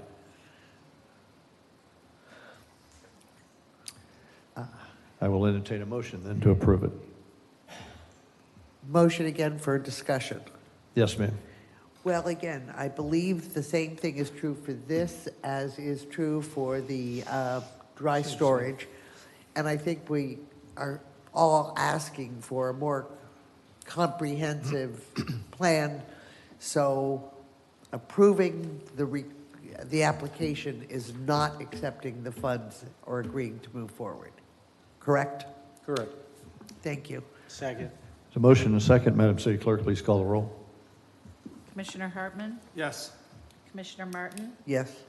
Vice Mayor Preen? Yes. Commissioner McGurk? Yes.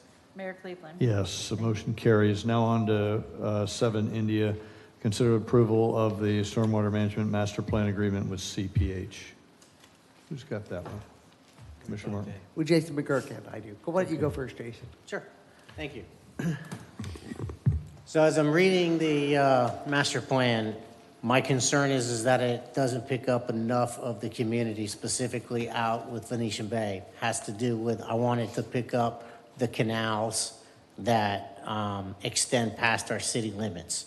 And specifically, I want it to extend out to Samsula Canal, to include Samsula Canal, and because I think that I think any comprehensive stormwater master plan should include these specific areas and not be narrowly defined by what's exactly in our city limits. So there's also a canal that goes through Venetian Bay that goes into Samsula Canal.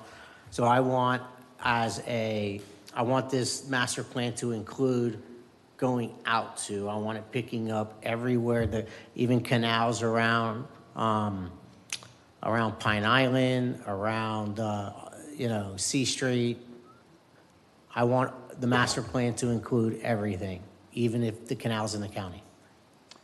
Very good. I like that. Commissioner, order, please. Order, please. That's good. I think you and I are a lot. One of the things I said was, since the water doesn't recognize our city boundaries, that we need to look more at it. And so I appreciate that very much. I also wanted, what I noticed, one of the task deliverables is new developments construction. It's not clear whether that's our standard 10 acres or more, or whether it's infill. What a lot of our neighbors know is that when a new house is built, it can flood 4 properties around it because it sheds water onto the surrounding properties. So I'd like to see that taken into account. I'd also like to know what we're using as an acceptable level of service. There's a big difference between days to drain from the streets and the financial damage to properties. So I'd like clarification on what our goal is to analyze. So can I have a question for Kyle, if you can come up? City engineer is here. So Kyle, the existing stormwater master plan is going to include, how does that include, or how will it include the areas that are also the county? Because our city is like a jigsaw puzzle. So how does the plan include this area, and what do we need to do to have it included? Yes, sir. That's a good comment. We recognize that it's approximately 41 square miles is the city limits, the boundaries, and we try to square those off, obviously for other reasons. But we understand the watershed, the boundary goes beyond that, and that is within the scope of work with our consultant. They're going to go beyond just the city limits. What are the contributing areas? What are the tailwater conditions, which is simply a fancy word for what's holding back the water discharge. So they're going to look at these canals, the receiving water bodies that accept runoff from the city. So it is not just defined by the limits of the city. That's correct. So the current master plan is going to include that. We don't have to increase the scope of work. Correct. What we have in front of us this evening includes that within their scope. What is the general geographic region that you're talking about? The western boundary, the northern boundary? Do we have an idea? Can you give me an idea of where that's going to include? There is an exhibit within this proposal that shows the areas that will be considered outside the boundary limits. Okay. So a lot of it's in the Spruce Creek Basin. It's going to pick up Venetian Bay, Samsula Canal, and where the Samsula Canal dumps off into, well, it's all Samsula Canal that goes into the Spruce Creek. That's correct. Yes, sir. So this plan is going to include that area. Yes, sir. This plan is citywide. Correct. Thank you, Kyle. Okay. Any follow-up, Commissioner Martin? Yeah, task 2.10, the deliverables, new developments construction. Could you define that for me? Yeah, typically when we look at something of this magnitude, they have to define like nodes and links when they model things, and to what detail do we get. So usually a development is about an acre. Yeah, well, I'm really concerned about the infill projects that are flooding their neighbors, and a lot of, I'm getting a lot of input from that, so I don't want this to be overlooked. It's an important part. In fact, many of our homes are older homes, and then when somebody comes in and tears down a home or fills in that one vacant lot, it has direct impact on the surrounding properties. So not to include that concept, I think risks increasing flooding in many of our areas. Now, when they refer to level of service, again, I'm going to ask, days to drain from city streets, or are we talking about financial damage to properties?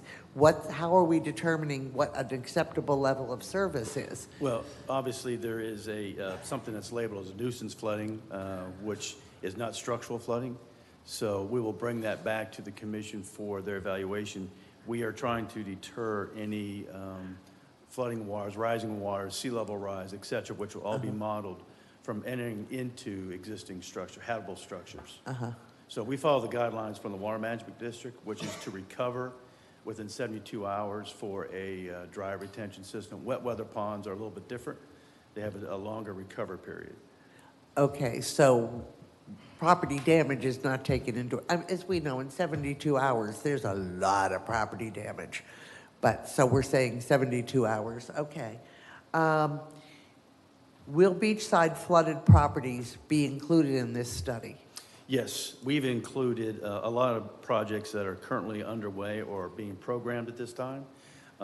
We have, like the Corbin Park neighborhood is within this study. The historic west side is within this study. The North Atlantic Drainage Basin, beachside is within this study. Just the North Central Atlantic, Beach is within this study. So it comprises of all water basins within the city limits. Okay, now, one of the things that concerns me is the terrain modeling is using topographic contours in construction documents. I think we've learned from Venetian Bay that the retention area of these ponds has been substantially reduced or not maintained, or whatever you want to call it, from original plans. So to base going forward on the construction data from the original construction plans of various developments concerns me, because I think that introduces a large margin of error. So is there any way we have, as I said, we know from Venetian Bay, their original construction documents isn't what's happening now. Right. We do have different databases, data sets to look at. We have shape files from the county, and we have recent LIDAR information, which provides information for the terrain, for topographic, for elevations, and it's all converted to the database we're using for this. And how does that compare simply against what's in the construction documents and what is reality? Well, construction documents is just one reference they're going to use to look at. We look at the flood insurance rate maps. We look at CLOMARs and LOMARs. That's just a map revision, layer of map revision through FEMA, for instance. So they're going to go through a plethora of items in here, probably 80 different databases. And that way they can cross-reference, they can look at what the actual elevation is versus what's proposed, and they can identify problematic areas, flood-prone areas, and this, sets us up for future grants as well. And all the great information, there's just always a continuing concern about what something looks like in the computer and what something looks like outside someone's front door. And I agree. We have over 800 ERP permits, which we've already done a little research on. Those are environmental research permits through the Water Management District. How valid are those? Do we look at the technical staff reviews? So it's just a lot of time-consuming research on behalf of the consultant to do that. Oh, and I understand, and I'm delighted that we're looking at a stormwater master plan, but I continue to have concerns where people are saying, well, it's only day 2, my living room water will drain by the next 24 hours, It's a concern, right? Any other questions for the chief engineer? No? Did you have any more questions for the chief engineer? Okay. Anybody else? So, Kyle, you can tell the room is concerned. We have real-time experiences that are clouding. Anytime you come in and say, I want to model something, and people say, yeah, your model may not be exact, we are going to trust you and hold you accountable to be the chief engineer and to get what what you will out of the CPH folks, but then use your judgment as our engineer and our math, science, and logic guru for making sure that we get this one right. We've got a Venetian Bay thing to fix, and we want to make sure that we don't make the same mistakes over and over again for the rest of the city. I think that's a big concern of everybody here in the room. You get that, right? I agree. And public outreach is one of the elements within the plan as well. All right. Thank you so much. Okay. Appreciate your comments. I'd entertain a motion to approve item 7I, the stormwater management agreement with CPH. So moved. Second. There's a motion and a second. Madam City Clerk, please call the roll. Vice Mayor Breen, Yes. Commissioner McGurk, Yes. Commissioner Hartman, Yes. Commissioner Martin, Yes. Mayor Cleveland. Yes. Thank you. Okay, that completes the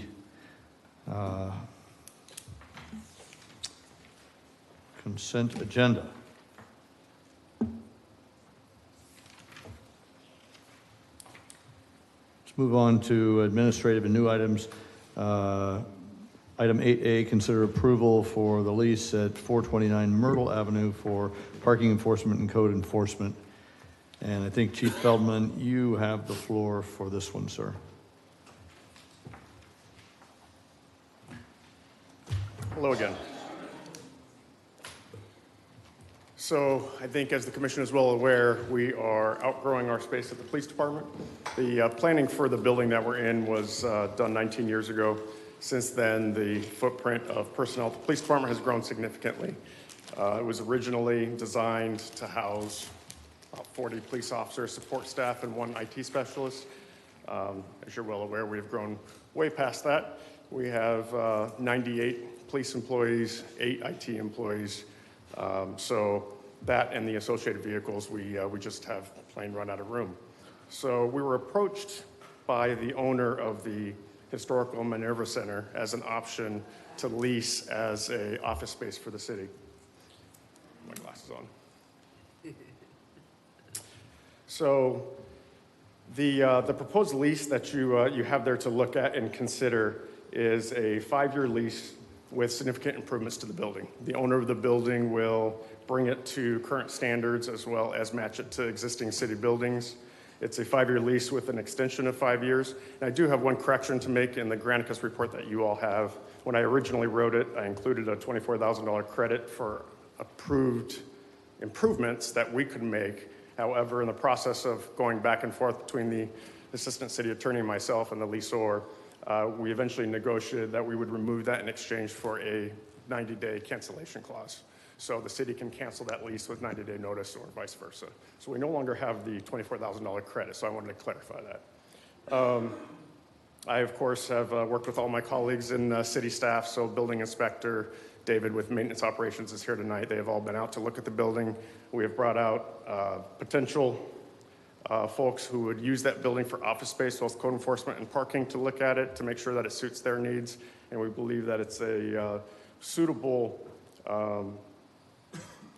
building for city use moving forward. It allows us to move about 18 employees out of the police department and their associated vehicles, which will allow me to house some of the specialty units that we have recently brought on board. The lease is $3,304 a month with a $5,000 deposit and a 3.25% increase every year. With that said, I want to open it up for questions.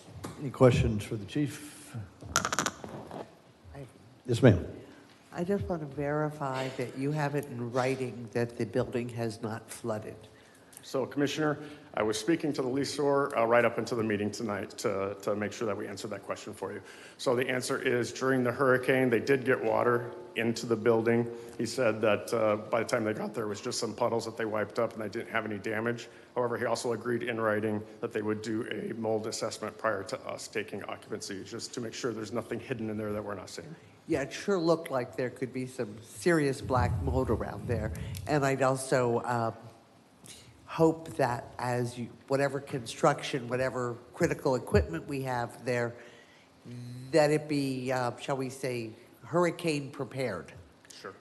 That, there'll be more. Any other comments from anybody else? Yes, Commissioner Hartman? So I think it was a slip of the tongue. I thought I heard you say code enforcement and parking. It's not. It's IT and parking, all right? So I'll leave that up to the city manager. I know one of the things under review right now is potentially IT coming to City Hall and code enforcement going out to that building with parking. Correct. Okay, so there were some IT costs associated with that. Yeah, it's not to place IT there. Those are the IT costs just to have city office space. So we're going to have to place some servers, run cabling to those workspaces, and then some security equipment so that we, of course, have cameras both inside and out. So this could be $25,000 less, but we would incur those costs here. So that's from Thomas. The $25,000 is what we anticipate we're going to spend just to make it office space, not to house IT. So the IT servers will stay at the police department. All right. Assistant City Manager, you want to enlighten us with anything? I have nothing more than what the chief added. Okay, I've got a few. Go ahead, Commissioner McGurk. Just briefly, what assessment was done to determine the lease amount, $3,300 a month? So it was the offer by the leaseor based on his market analysis of commercial buildings in that area. So we felt it was reasonable considering the upgrades he was willing to make to the building, along with the lease terms and our ability to cancel it should we move a different direction in the future. I like the ability to cancel. Yeah. Thank you. So, Chief, I think I heard you're right. How many members of parking enforcement? We have 8. 8. And then if it does go to code enforcement, you know how many is in that group? So if IT moved out of the police department, that would be 8. I'm not sure how many Barb has in total. Like 4 or 5. Yeah, I think it's. Anybody know? 7. I can say that when I spoke with Colin about this, he said that IT is staying will be at City Hall, so they're moving out of the police department, but that it would be code enforcement and parking enforcement with the bill split between the building department and the police department. My question is how many people in code enforcement? 7. 7, thank you. So you have 15 folks, and most of their job, parking enforcement guys, they're on the road most of the time. They don't need to be in office space per se. That's not their day job. Their day job's on the road.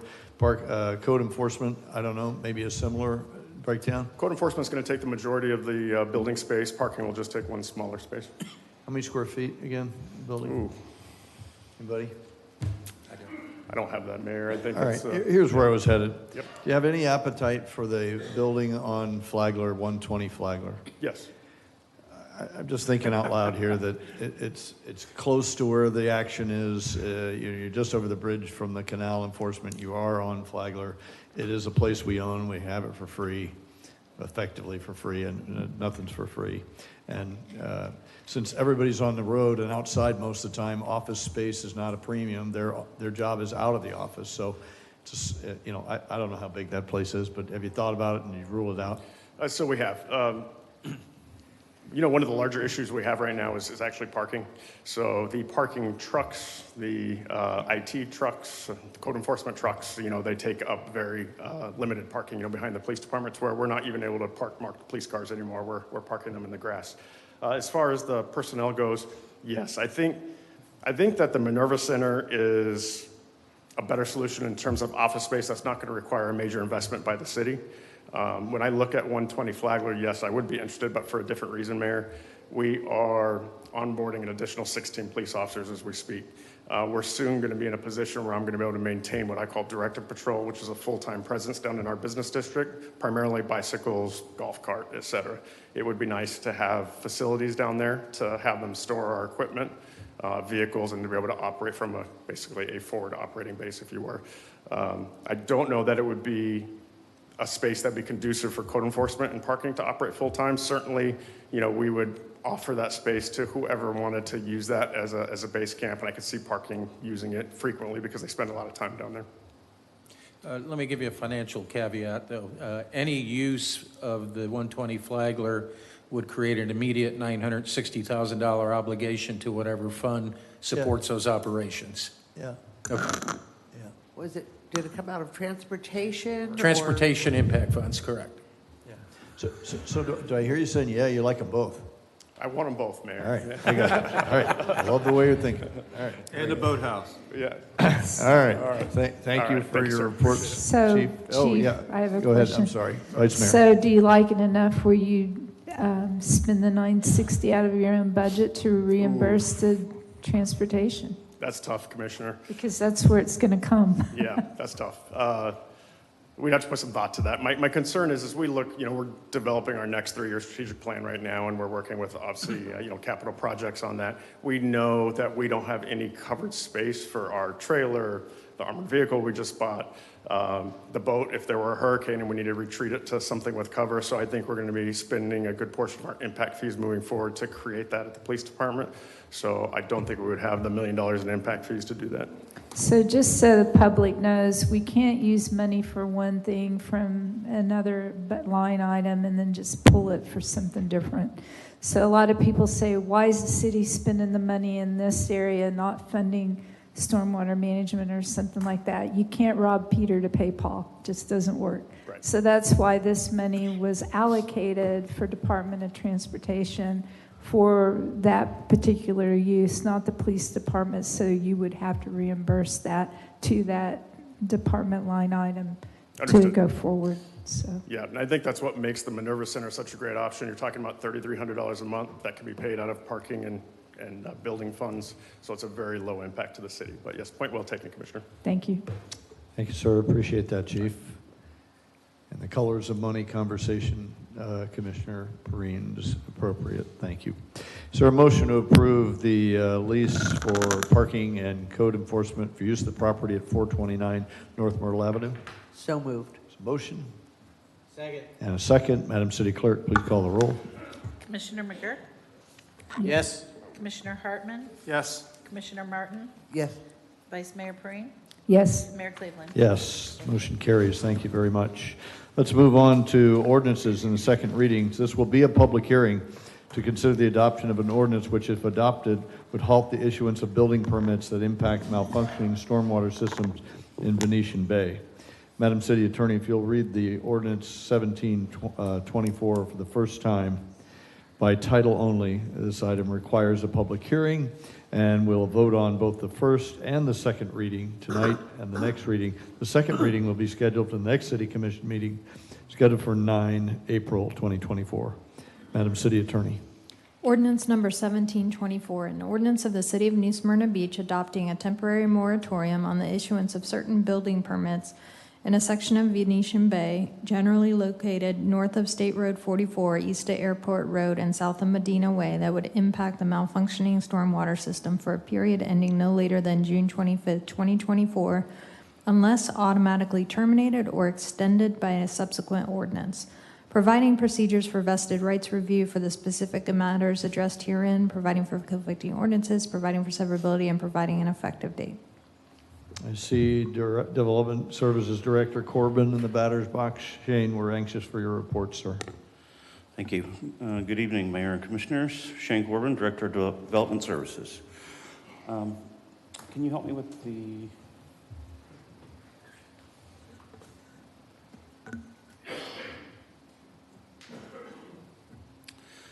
All right. I think you all are familiar with the situation and what we got going on here. Here's a picture of Portofino Gardens in Venetian Bay last fall.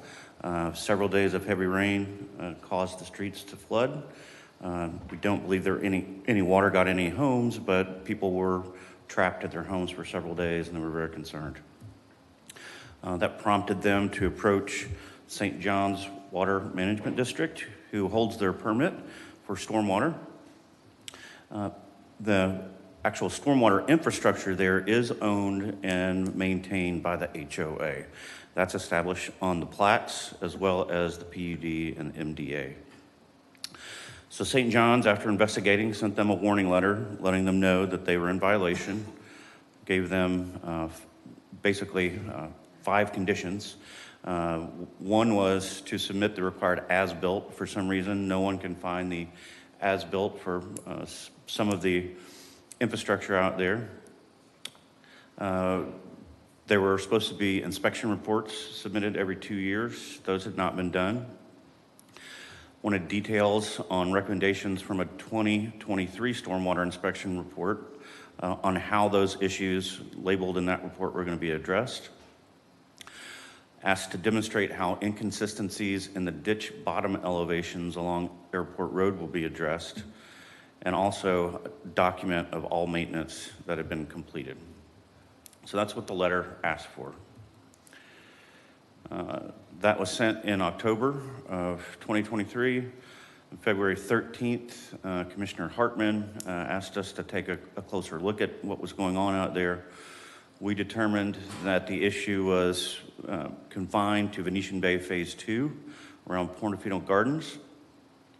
And then on February 27th, you all passed an emergency moratorium halting building permits out in that section of Venetian Bay. Now we're walking this back through to make sure all the due diligence is done properly. First, it went to Planning and Zoning on March 18th. Now it's here in front of you for consideration. The area impacted is shown here on a map. I don't know if you can see it here, but it is in your packets. You're familiar with it, north of 44 and east of Airport Road. It just so happens that right after we passed the emergency moratorium, actually the HOA had an engineering report completed, and I believe that's in your packet as well.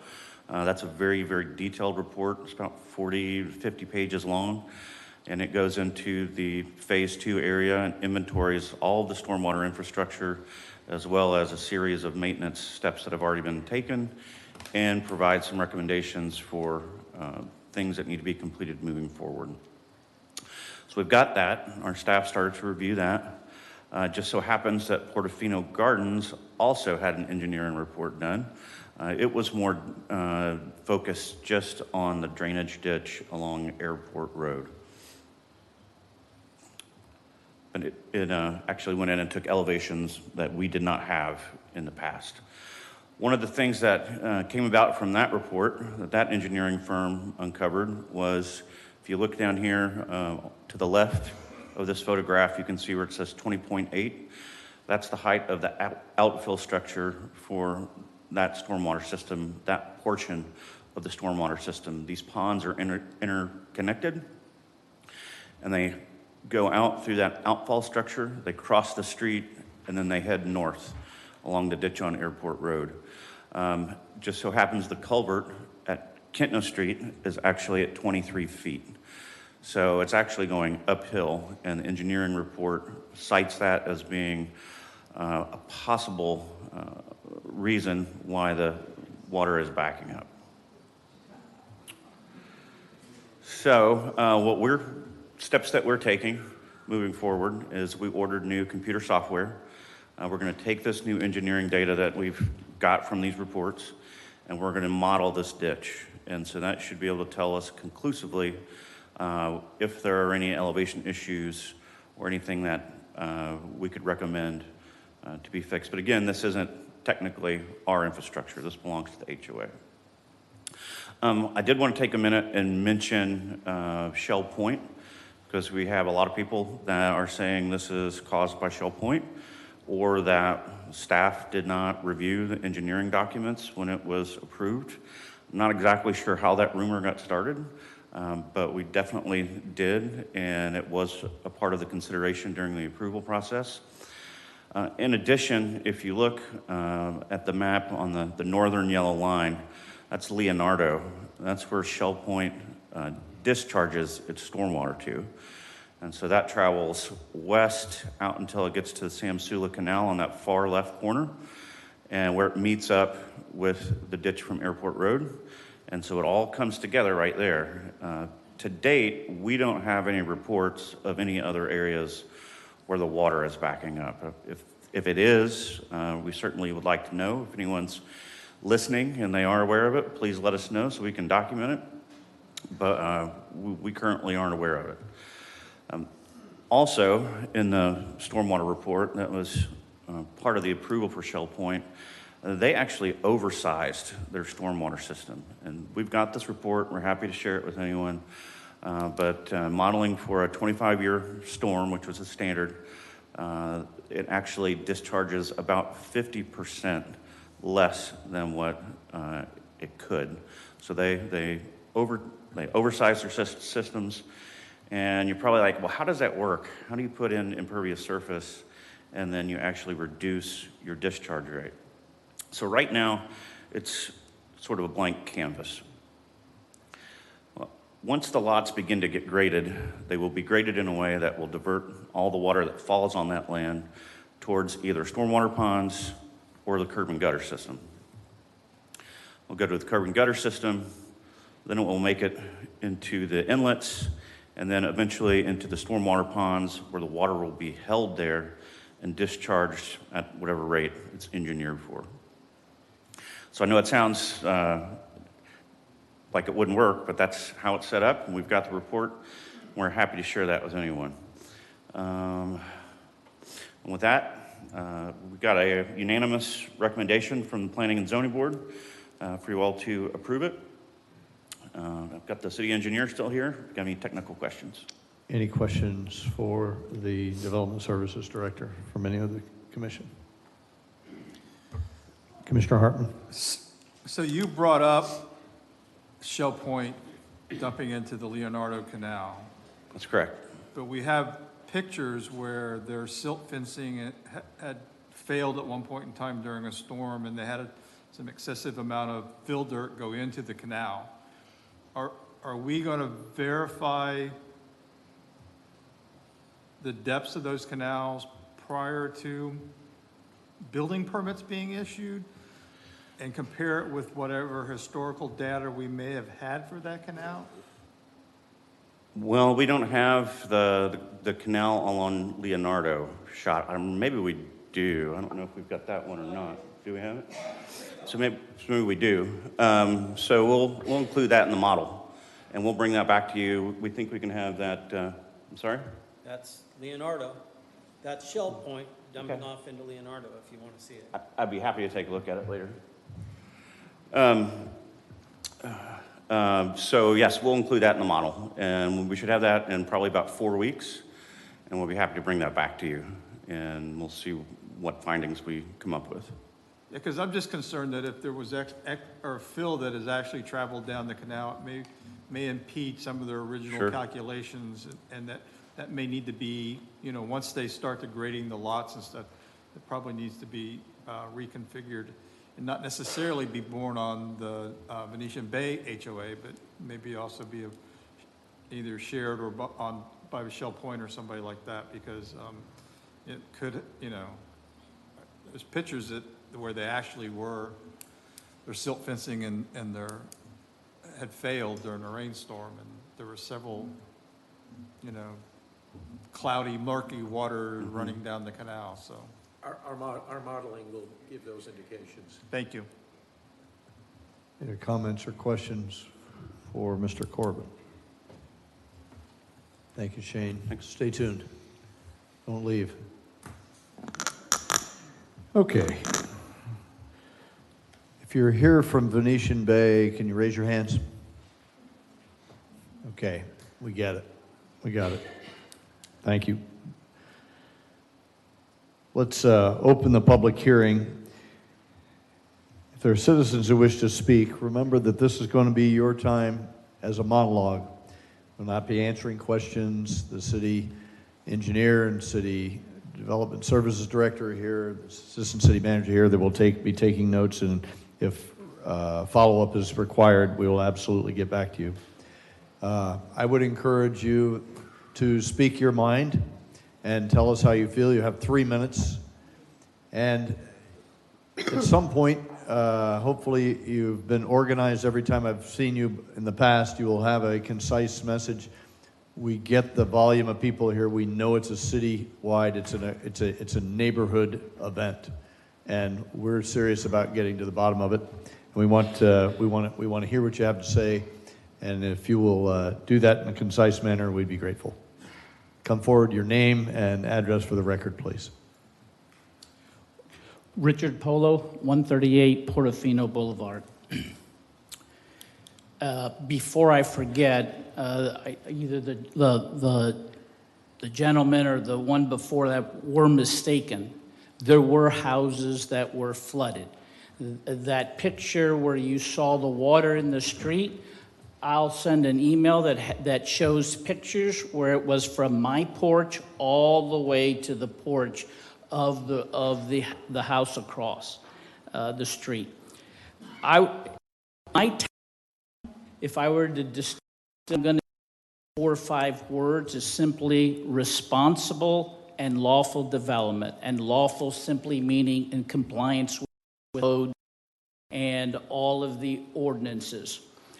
I don't think I'm exaggerating when I say that in our consumer society, there is a universal expectation that if you buy a good or a service and it is defective or there's something wrong with it, you take it to the merchant and you get your money back. There's usually no questions. It doesn't matter if it's Costco, Walmart, Amazon, Publix, doesn't matter. So when it comes to the biggest purchase that people make, which is homes, the homes are built within a community and with an infrastructure. And so therefore we turn to you to protect us. I'm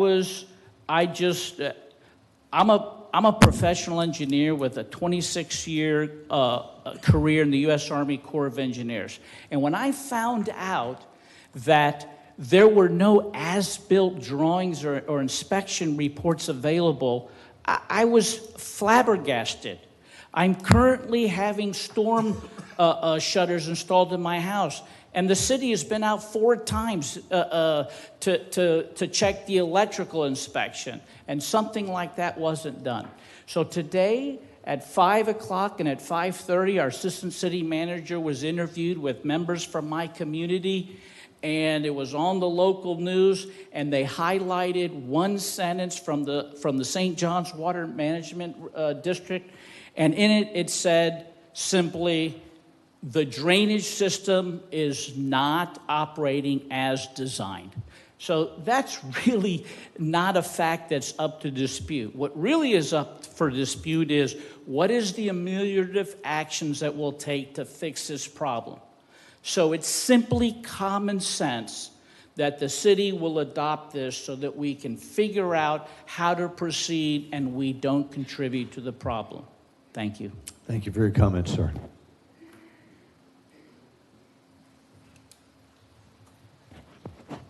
Hello, I'm Janet Hall and I live at 106 Portofino Boulevard.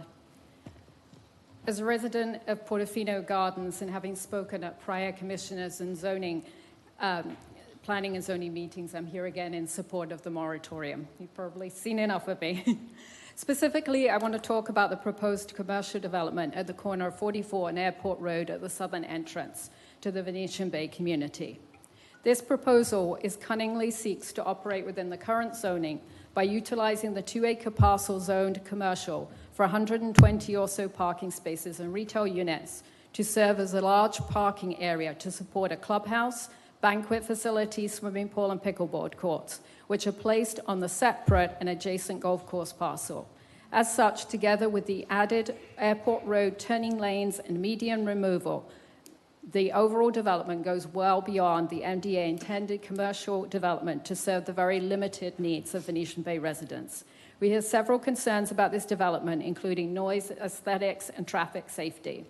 But just to focus on the drainage, which is the point at issue here, as you are aware from our past presentations, our Portofino Gardens community is suffering regular flooding episodes, as well as ongoing damage to roads within our community, which are buckling and oozing water and grit. I did provide some photos to the Planning and Zoning Department of that. It has been left to some hard-working residents to flag the lack of systems maintenance for which the Venetian Bay Master HOA is responsible, and to obtain and pay for a survey which has highlighted a fundamental flaw of the reliance on the Airport Road agricultural ditch into which our entire area drains, namely that it is more than 2 feet lower at our southern end. Water simply doesn't drain uphill, and others will speak more on this. My point is that any further impervious development, including the proposed commercial development draining into the existing malfunctioning drainage system, will worsen the flooding in our neighborhood. Such broader implications were not considered in the stormwater report for this development, which concluded the retention ponds could absorb the additional runoff with supposedly no adverse impacts. Indeed, other developments, including the Palms, have likely already added pressure to the inadequate systems. Future developments outside of this moratorium area, such as Shell Point, the next Palms phase, and South Village, will only further burden drainage of this area. I heard what Mr. Corbin said, and I just want to say I feel like sometimes it's like if you can just get this water to a ditch or to a retention pond, we're all good, without thinking about the broader, time and difficulty water has in draining on a very flat Florida to the ocean. It takes a long time.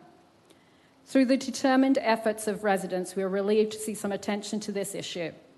There are likely some fundamental limitations of the stormwater system as constructed, and we're grateful to you all for giving this deeper investigation. I would argue the flooding and drainage need to be fully investigated and resolved before any further development is allowed in the area. Thank you. Thank you for your comments, ma'am. Appreciate it. Come ahead, Nick.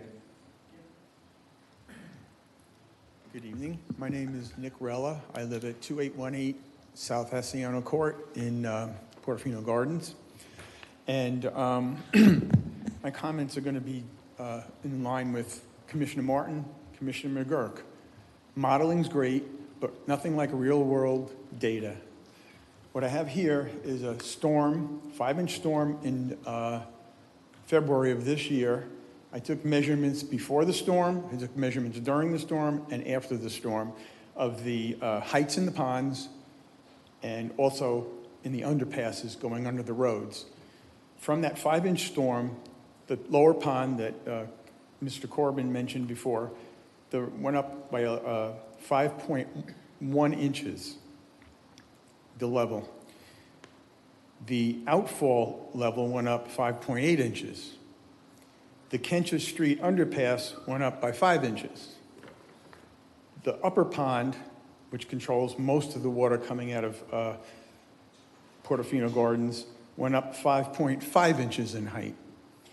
The outfall to the ditch went up 6.8 inches in height. King Palm Drive went up 5.5 inches. And finally, Portofino Boulevard went up a total of 8.3 inches. The canal is not, that ditch is not working. This just proves it. The water's not going anywhere. It's turned this ditch has turned our detention system into a retention system. We need help. Thank you. Thank you, sir. Appreciate your comments.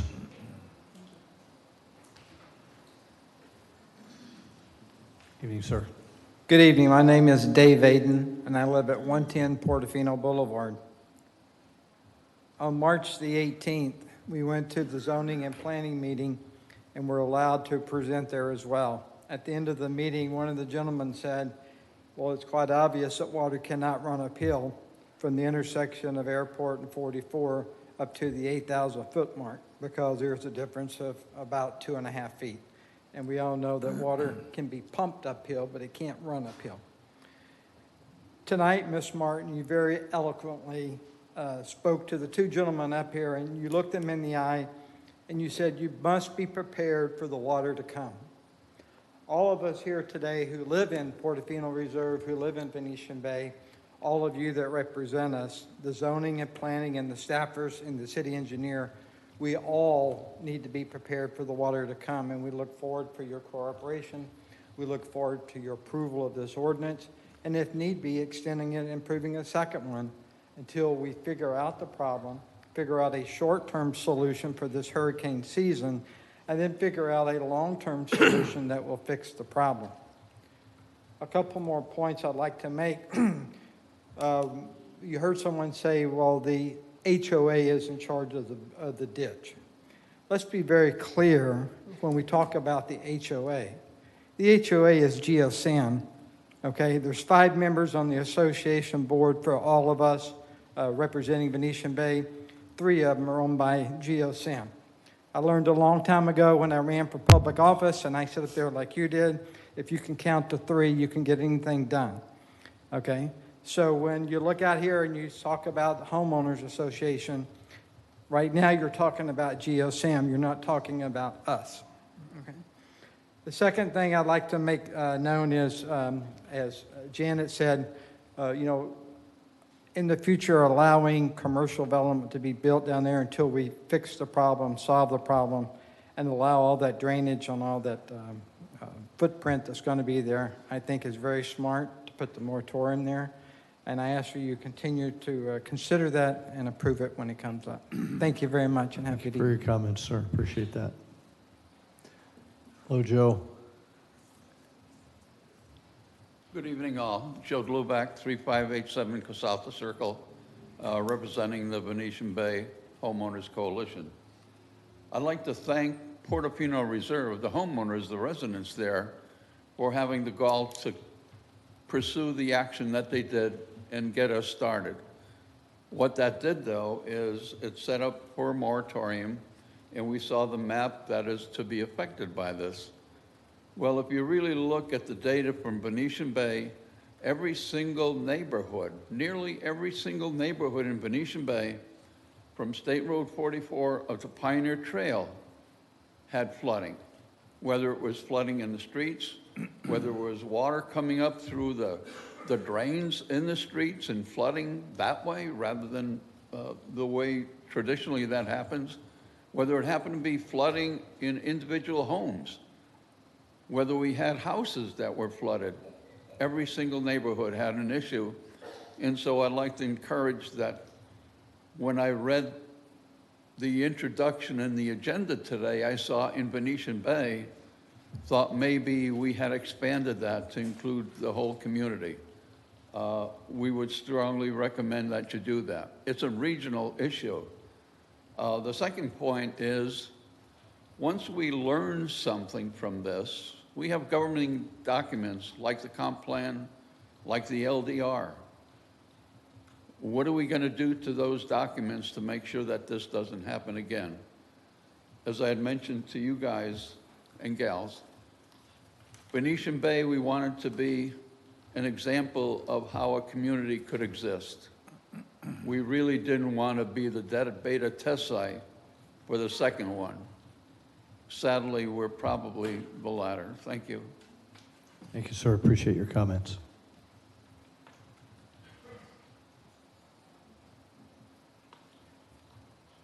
Hello, my name's Richard Piella. I live at 3202 Monaco Boulevard. The water problem is going to take a long time. That's a massive headache. What I've got an issue about can be solved today. Think back, commissioners, to the night Shell Point was approved. One of the community members asked for the request, can we keep all the construction vehicles from traveling through Venetian Bay to access Shell Point? Unanimously, by body language, all the commissioners approved, said, we'll do that. I've got a picture at the end of Monaco. The stop signs at the end are torn out. Heavy equipment's going through there. I got tracks right here if anyone wants to see it. I learned that today. I took a picture. Now, that was a promise. Everyone seated in the commissioner seats agreed that made sense, and they will all enter from Pioneer Trail. It's not happening. It started already to breach that connection. I don't know how many other connections where Venetian Bay is connected to Shell Point are also breached. I just looked at one, the closest one to where I live. That's all I got to say. It wouldn't take long to fix that. Thank you for your comments, sir. Appreciate it. Welcome.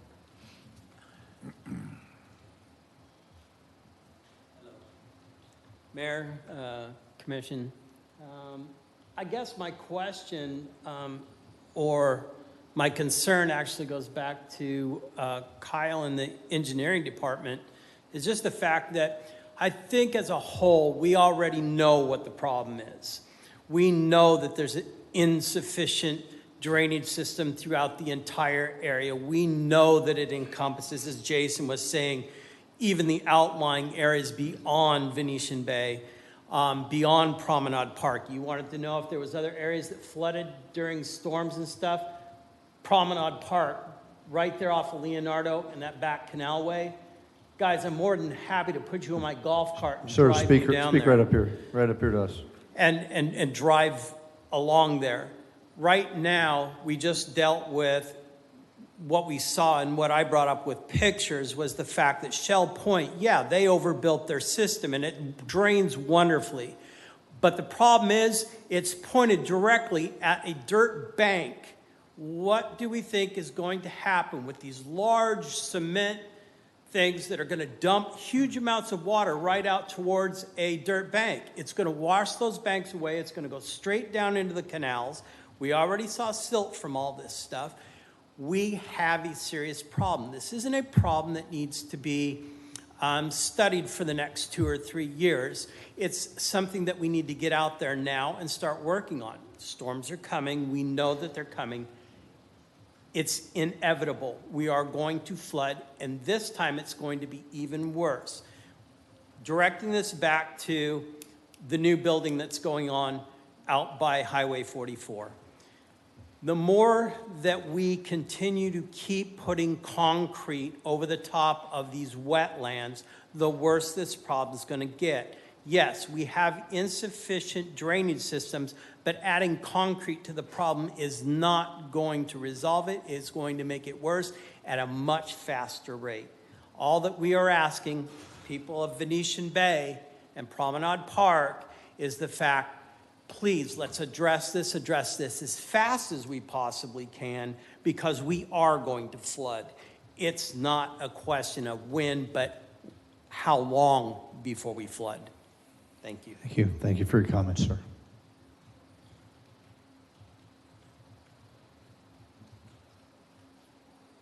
Good evening. Dean Harrises, 3342 Bellino Boulevard, Lakes of Verano. I gave this presentation to the Planning and Zoning Board on the 18th, so I'm not going to go through that verbatim tonight. And I think a lot of what I've heard tonight has been repeated. The emphasis of this presentation was basically to state that while I do support the ordinance fully, it's just the beginning. We need to expand the scope, the vision of what is really being covered. It's great that we're buying software and we're going to do fluid dynamics and engineering to understand what particularly happened within Venetian Bay Phase 2.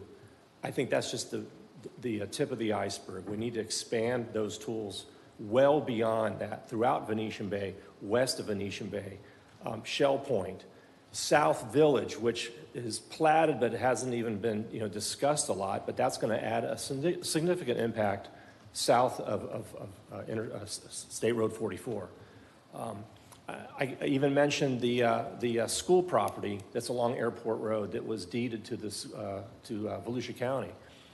It's always underwater, and there are 2 city streets, Mileto and Amalfi, that actually border that property. So the city's just as involved in that as the county should be, but that property is always underwater. So all the signs are visible, whether it's a canal that's going to support Shell Point, but that canal was built years ago before Shell Point was even conceived. So I even question whether one canal is going to be able to handle the flow. I'm not an engineer, but I'm trying to put logic and common sense to something, and it doesn't pass the sniff test on the surface.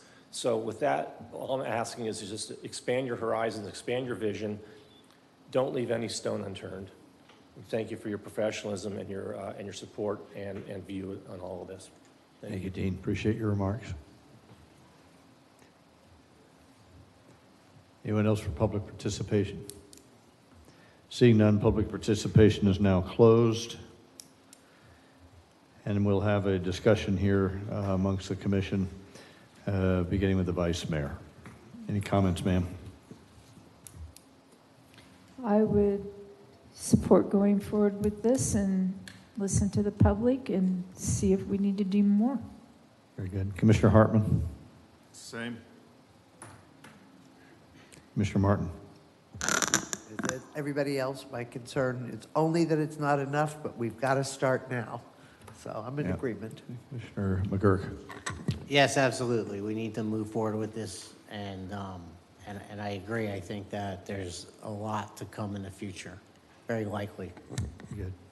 So people of Venetian Bay, hear us. We get it loud and clear. Your voices are not going unnoticed and unheard. The chorus is unified, and we get it. It is our obligation to act. I would tell you that this is definitely not one and done. This is one thing that will help in some way, but it will not solve the problem. This will just stall off what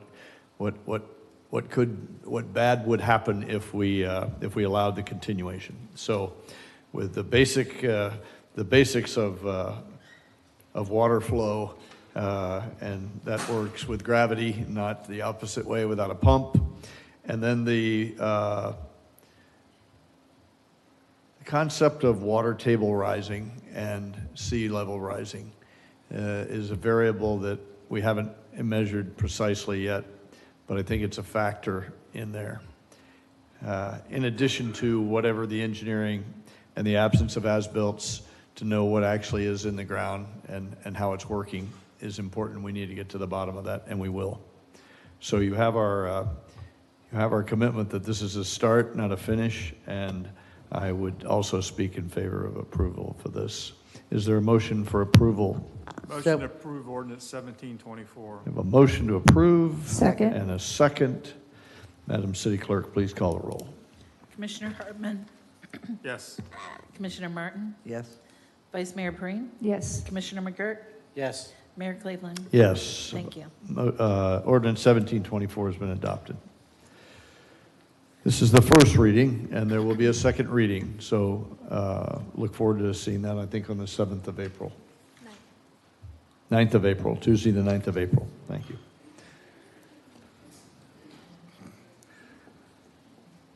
So we'll move on to boards and commissions. Madam City Clerk, this involves the Community Development Block Grant consideration to reappoint the 8 members of the CDBG Board to serve 3-year terms expiring on March 29, 2027. Your report, ma'am. Yes, good evening. I do have a board with all of the members that have the same expiration date. Our office has called Let's each hold one for of... just a second so we make sure we get this heard.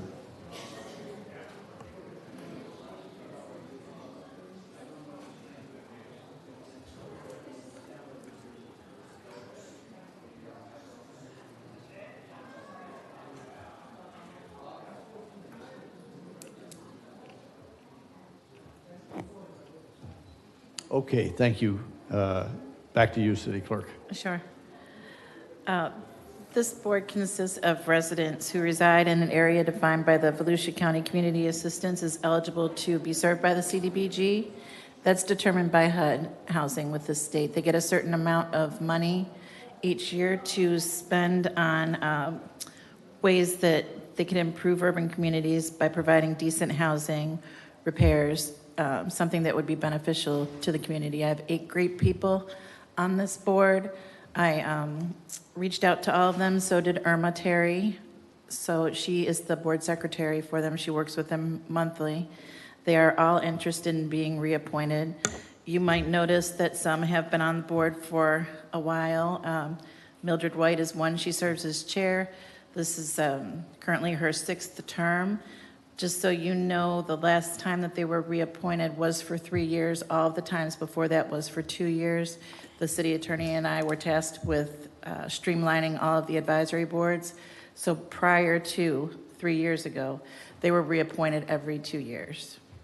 And so I am suggesting the reappointment of all 8 members of the CDBG board to an additional 3-year term. And they do not have term limits, by the way. Any questions or comments for the City Clerk? Only Mr. that Martin? it's interesting that the Central Beach section is included in the CDBG map. So, I don't think that it's eligible for HUD money, though, is it?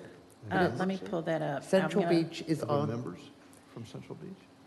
none of the members on the board are from Central Beach. I don't really think Central Beach belongs on the CDBG map, but it is on the CDBG map.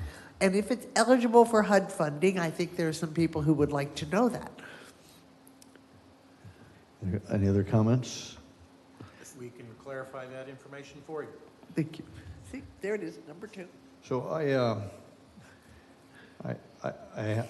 I know we're having trouble filling boards. A couple issues, although not prohibited. There's a husband and wife team on this board, right? There is. It's Donald and Judith Simpson, and the last time that they were appointed, Judith Simpson was made the non-voting member. She's ex officio Got it. for that Got it. reason. And then there's at least one member at 18 years on the board, right? 18 years serving. Mildred White, this will Mildred, be yeah. her 13th, not 18th. Is there any appetite to extend the current group until we can find replacements, or are you content to just have another 3-year term, which will put everybody over 20 years that are on there? I just have a hard time that we can't recruit any new faces, new ideas, new suggestions. I recognize that this is a little over $100,000 a year that they distribute, and they make decisions on distributing. That's done for only commercial or public places like parks and things like that. I just wanted to see if there was a way to get some new ideas in there. That's my interest at all. I don't know if that anybody shares that view or not. I would just have to say, I would advocate for Mildred White. She's a dedicated, strong pillar of the community, specifically the West Side. She's at every single meeting. She hardly misses that. Yeah, 18 years worth of that. It's 13. 13 for her? Yes, because it's 2-year terms prior to 3 years ago. Could I ask if there have been any questions or concerns about how the money has been allocated? I can send you a list. There's different projects around the area, and I know that for FY 23-24, they are awarded $106,000 from the county to use. And I could send you a list of the projects that they worked on. A couple of them were at the Mary Tot Lot and the Mary Street Park for improvements. Any other comments or questions about the city clerk's report? I would entertain a motion to reappoint the 8 members. Motion to approve the 8 members on the CDBG board. Very good. Second. And there's a second. Madam City Clerk, please call the roll. Commissioner Martin? Oh, Martin, yes. Vice Mayor Perine? Yes. Commissioner McGurk? Yes. Commissioner Hartman? Yes. Mayor Cleveland? Yes. Thank you. Thank you very much, and congratulations to Chair Mildred White, members Christy Bell, Sylvia DeVoe, member Donald Simpson, Judith Simpson, and Patrice Smith, member Sabrina Smith, and member Timothy Washington. Thank you for stepping forward again and again to serve your city.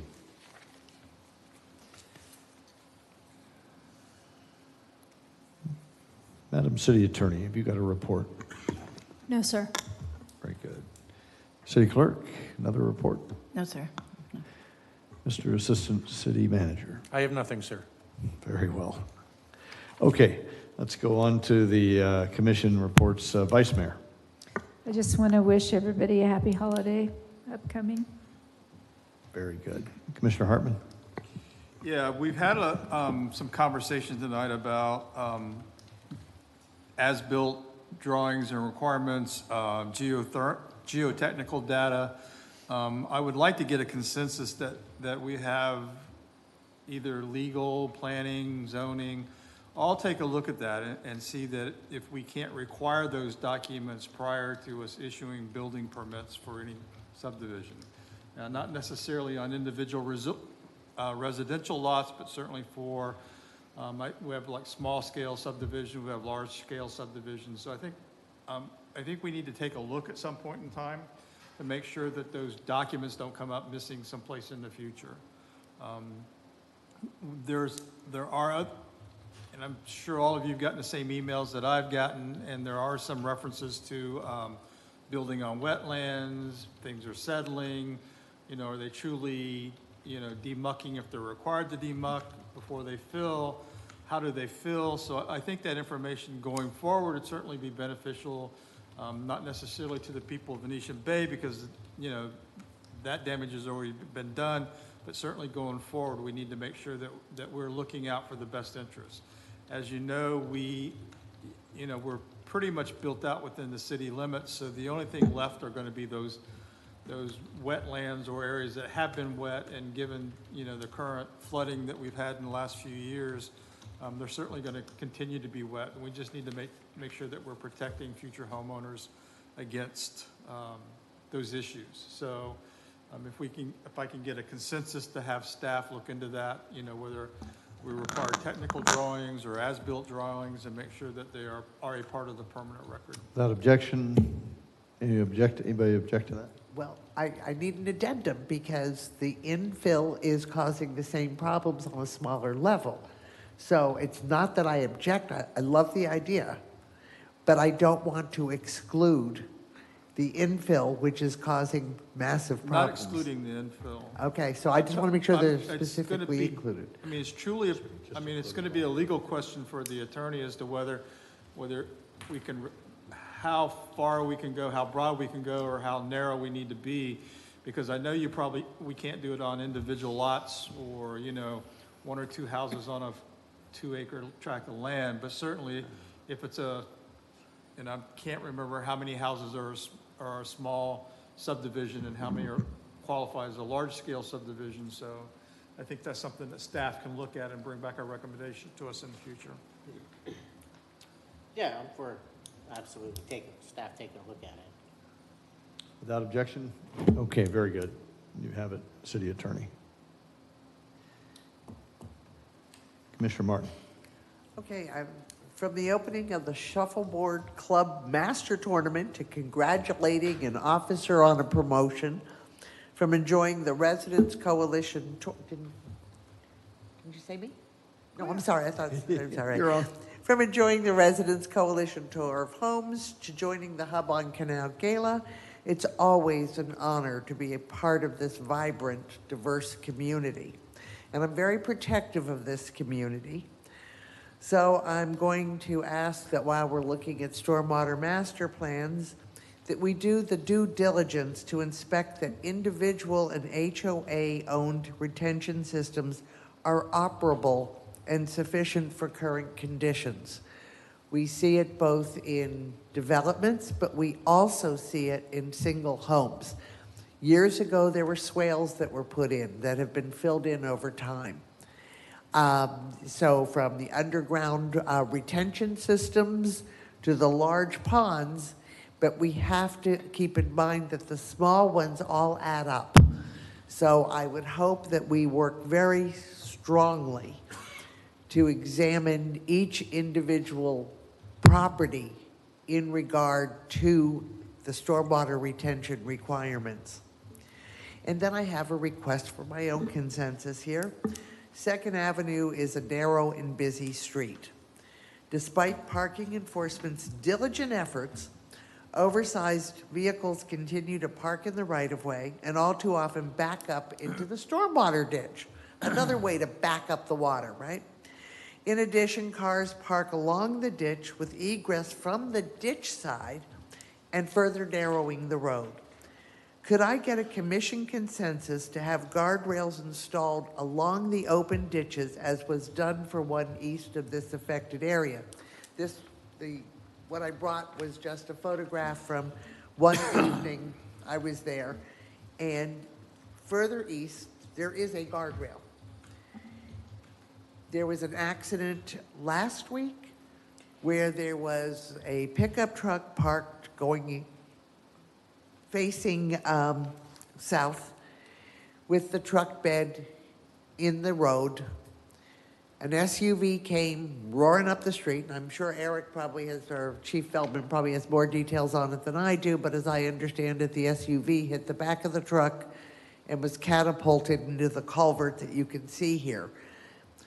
Would a guardrail have prevented the whole accident? No, but it would prevent the people that back into the ditch and end up with their noses in the air because their rear of their vehicle is in the ditch. So could I get a consensus to put the guardrails on these two stretches the way they are east of these stretches?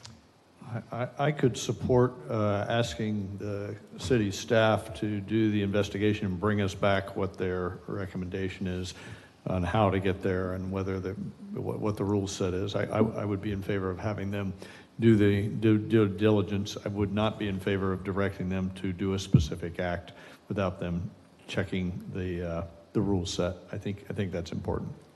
I don't want us to start directing where we put stop signs and guardrails and stuff like that. I don't think that's our place. So I got a dumb question here. Yeah. If this is a problem, why don't we put up no parking signs? if they're putting, Oh, that's not a question for me. You don't want to go there with me. Chief, Any other But comments it's from your also- report? But I was going to say, it's not just the parking that you see here, but it's backing up. You see, you can see in the front, there's a black vehicle there that would back out of there, and if those cars weren't there, may well end up backing up into the ditch. So it's a dual problem. I support what the mayor said. I don't want to just say, put the guardrail up. I want to hear some feedback on it. Would that help you? Will we start in that direction? Is that all Well, right? no, it's a great start. I was specifically told by the city manager to ask for a consensus from the commission because there is a guardrail elsewhere, and I was told that one resident once didn't want one, so that's why we don't have it on these two stretches. Yep. So, but moving forward any way I can. Okay. I would like, if we have consensus, direct the staff to do their due diligence, investigative work like they always do, come back to us with their idea. We can pick on them then at that point and say, well, we like it, or why didn't you do that? My experience is that when the city manager doesn't want something to happen like that, he always says, go to the commission, and if you can get 5 votes, you can order me to do it. Otherwise, he just does it. Now, the compromise position is for us to say, hey, look into it, no lie, we want to know. And I like your idea about a guardrail, but I don't know enough about guardrails to know whether it's the right thing or not.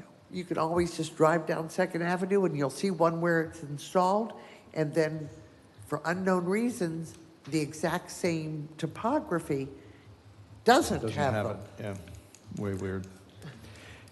So Vice Mayor? I just have a follow-up with Commissioner Martin.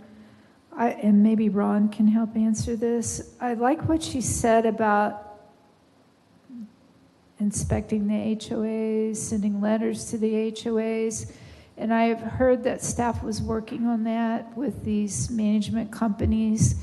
And is it possible that we could get an update on where they are on that process since the flooding? Yes, Because we talked about that, and I agree with Commissioner Martin. We need to kind of know where we are with that direction. Yeah, as you recall, we hired a specific staff individual whose job is to ensure the enforcement of compliance with MDAs and development plans.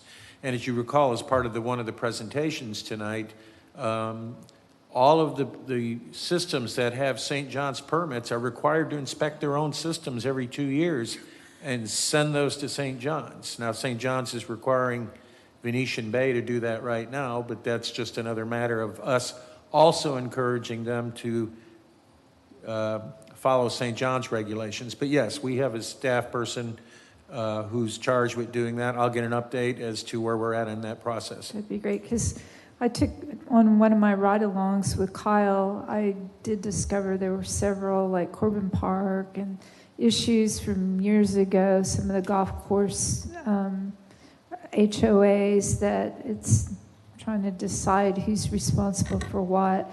But it would be nice to just get a follow-up on where we are with that. Are they adhering to the rules? And where do we go from here with the ones that aren't, so that this doesn't happen again? The caveat being the young man's been here about 7 months, and he's got about 20 years of agreements to catch up I with. bet. So he's hitting the high priority ones right now. But I'll give you an update Well, as that's to those good that he's. to even know that. Any Thank you. feedback would be good. Yeah. Yeah. And I agree with Commissioner Martin and Mayor. Let's find out, go forward with what is needed. No parking signs or guardrails, or before we can't just say do that. We've got staff to tell us. So without objection, we'll direct the staff to investigate 2nd Avenue as compared to the other place on the other avenue that has a guardrail, and help us get smarter on that. Anything else? I'm good, thank you. Good, okay. Thank you, Mayor. Big shout out to the chief, doing a great job.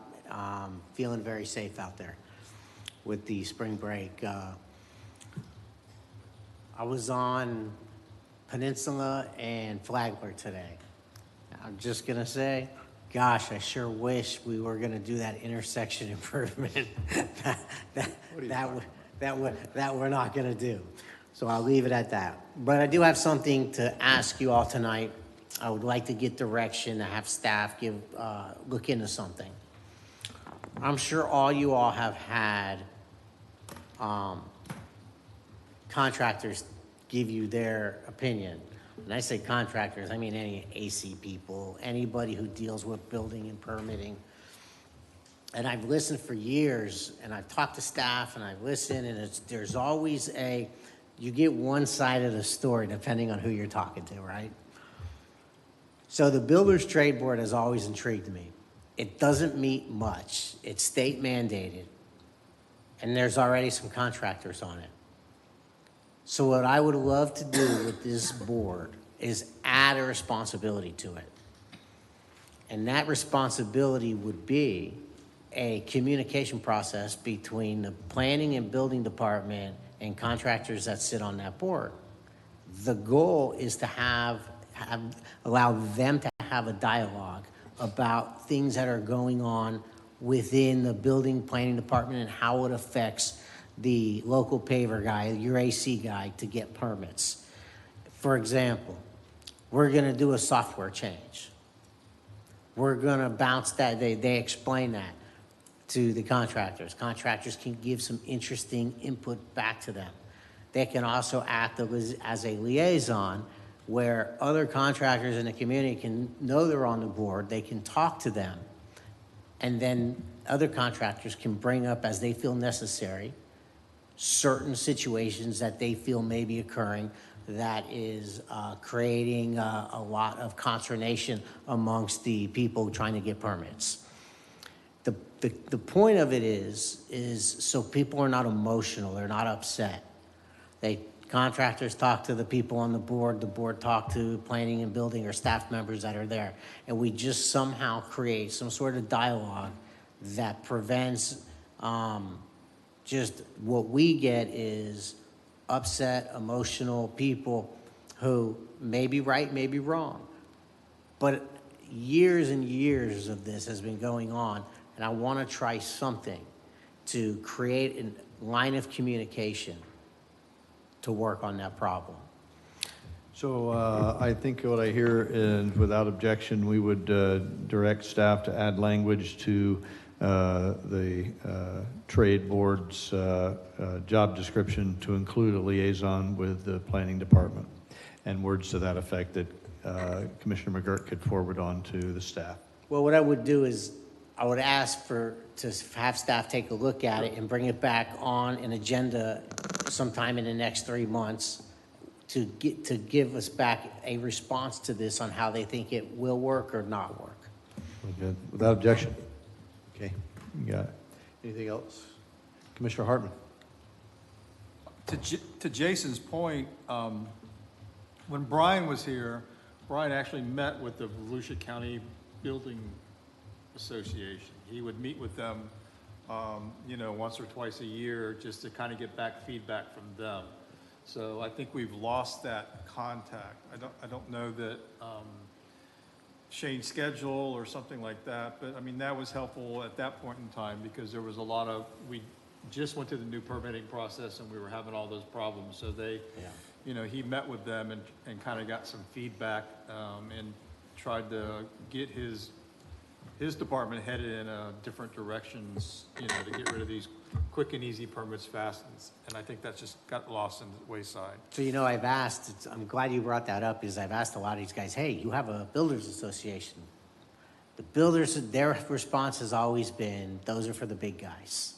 They don't really deal with us little guys, the AC, the paver permit, right, the stuff you do, the small guy. Although I like that. That's not to say that we shouldn't keep doing that. But and then, Mayor, I had one more thing that I forgot about. In reference to the construction traffic over from Shell Point, it's been an ongoing problem. I'm sure all of you have seen the emails, and we've had people out there and talk to Shell Point, and it seems that it subsided, and now it looks like they're headed in a different direction. So I don't know what other avenues we can explore out there. Huh? Some type of enforcement, or even get with DOT to make sure they're You know, if they go out there a couple times and check their load, you know, levels and stuff like that, and they spend a couple hours sitting on scales, it may kind of deter them. So I think we probably need to step that up a little bit. Talking to the contractor, there doesn't seem to be effective anymore. Excellent. Very good. Okay, I enjoyed meeting the 245 members of the New Smyrna Beach Shuffleboard organization at their Masters tournament, where I learned we have 5 Masters here in New Smyrna and 24 pros. They hosted the Masters tournament, which was just an amazing thing. It's Lenten season. Happy Easter to those of you who will be celebrating. I did go to the Mobile Command Center a couple times last week. Our own Mobile Command Center and Unified Command, which the chief spoke about, which is a not a unique term in the military parlance. It's where you get all the services under one unified commander. Our department was the Unified Command, and so that's what makes it so effective. So very good job there, Chief. Went to the Transportation Subcommittee of the Volusia County elected officials to talk about what their order of their projects are, what the order of the county projects are. I'll send that out to you very soon. Today, the Rotary Club of New Smyrna Beach celebrated 95 years of being a club, and pretty amazing organization. The heart of this town lives in the Rotary Club. Last of all, another amazing, charming home tour, another crown in another gem in our crown here in New Smyrna. So makes the town small, and I like that a lot. That's all our reports. We've had every single report under advisement, and thank you for the meeting. We are adjourned.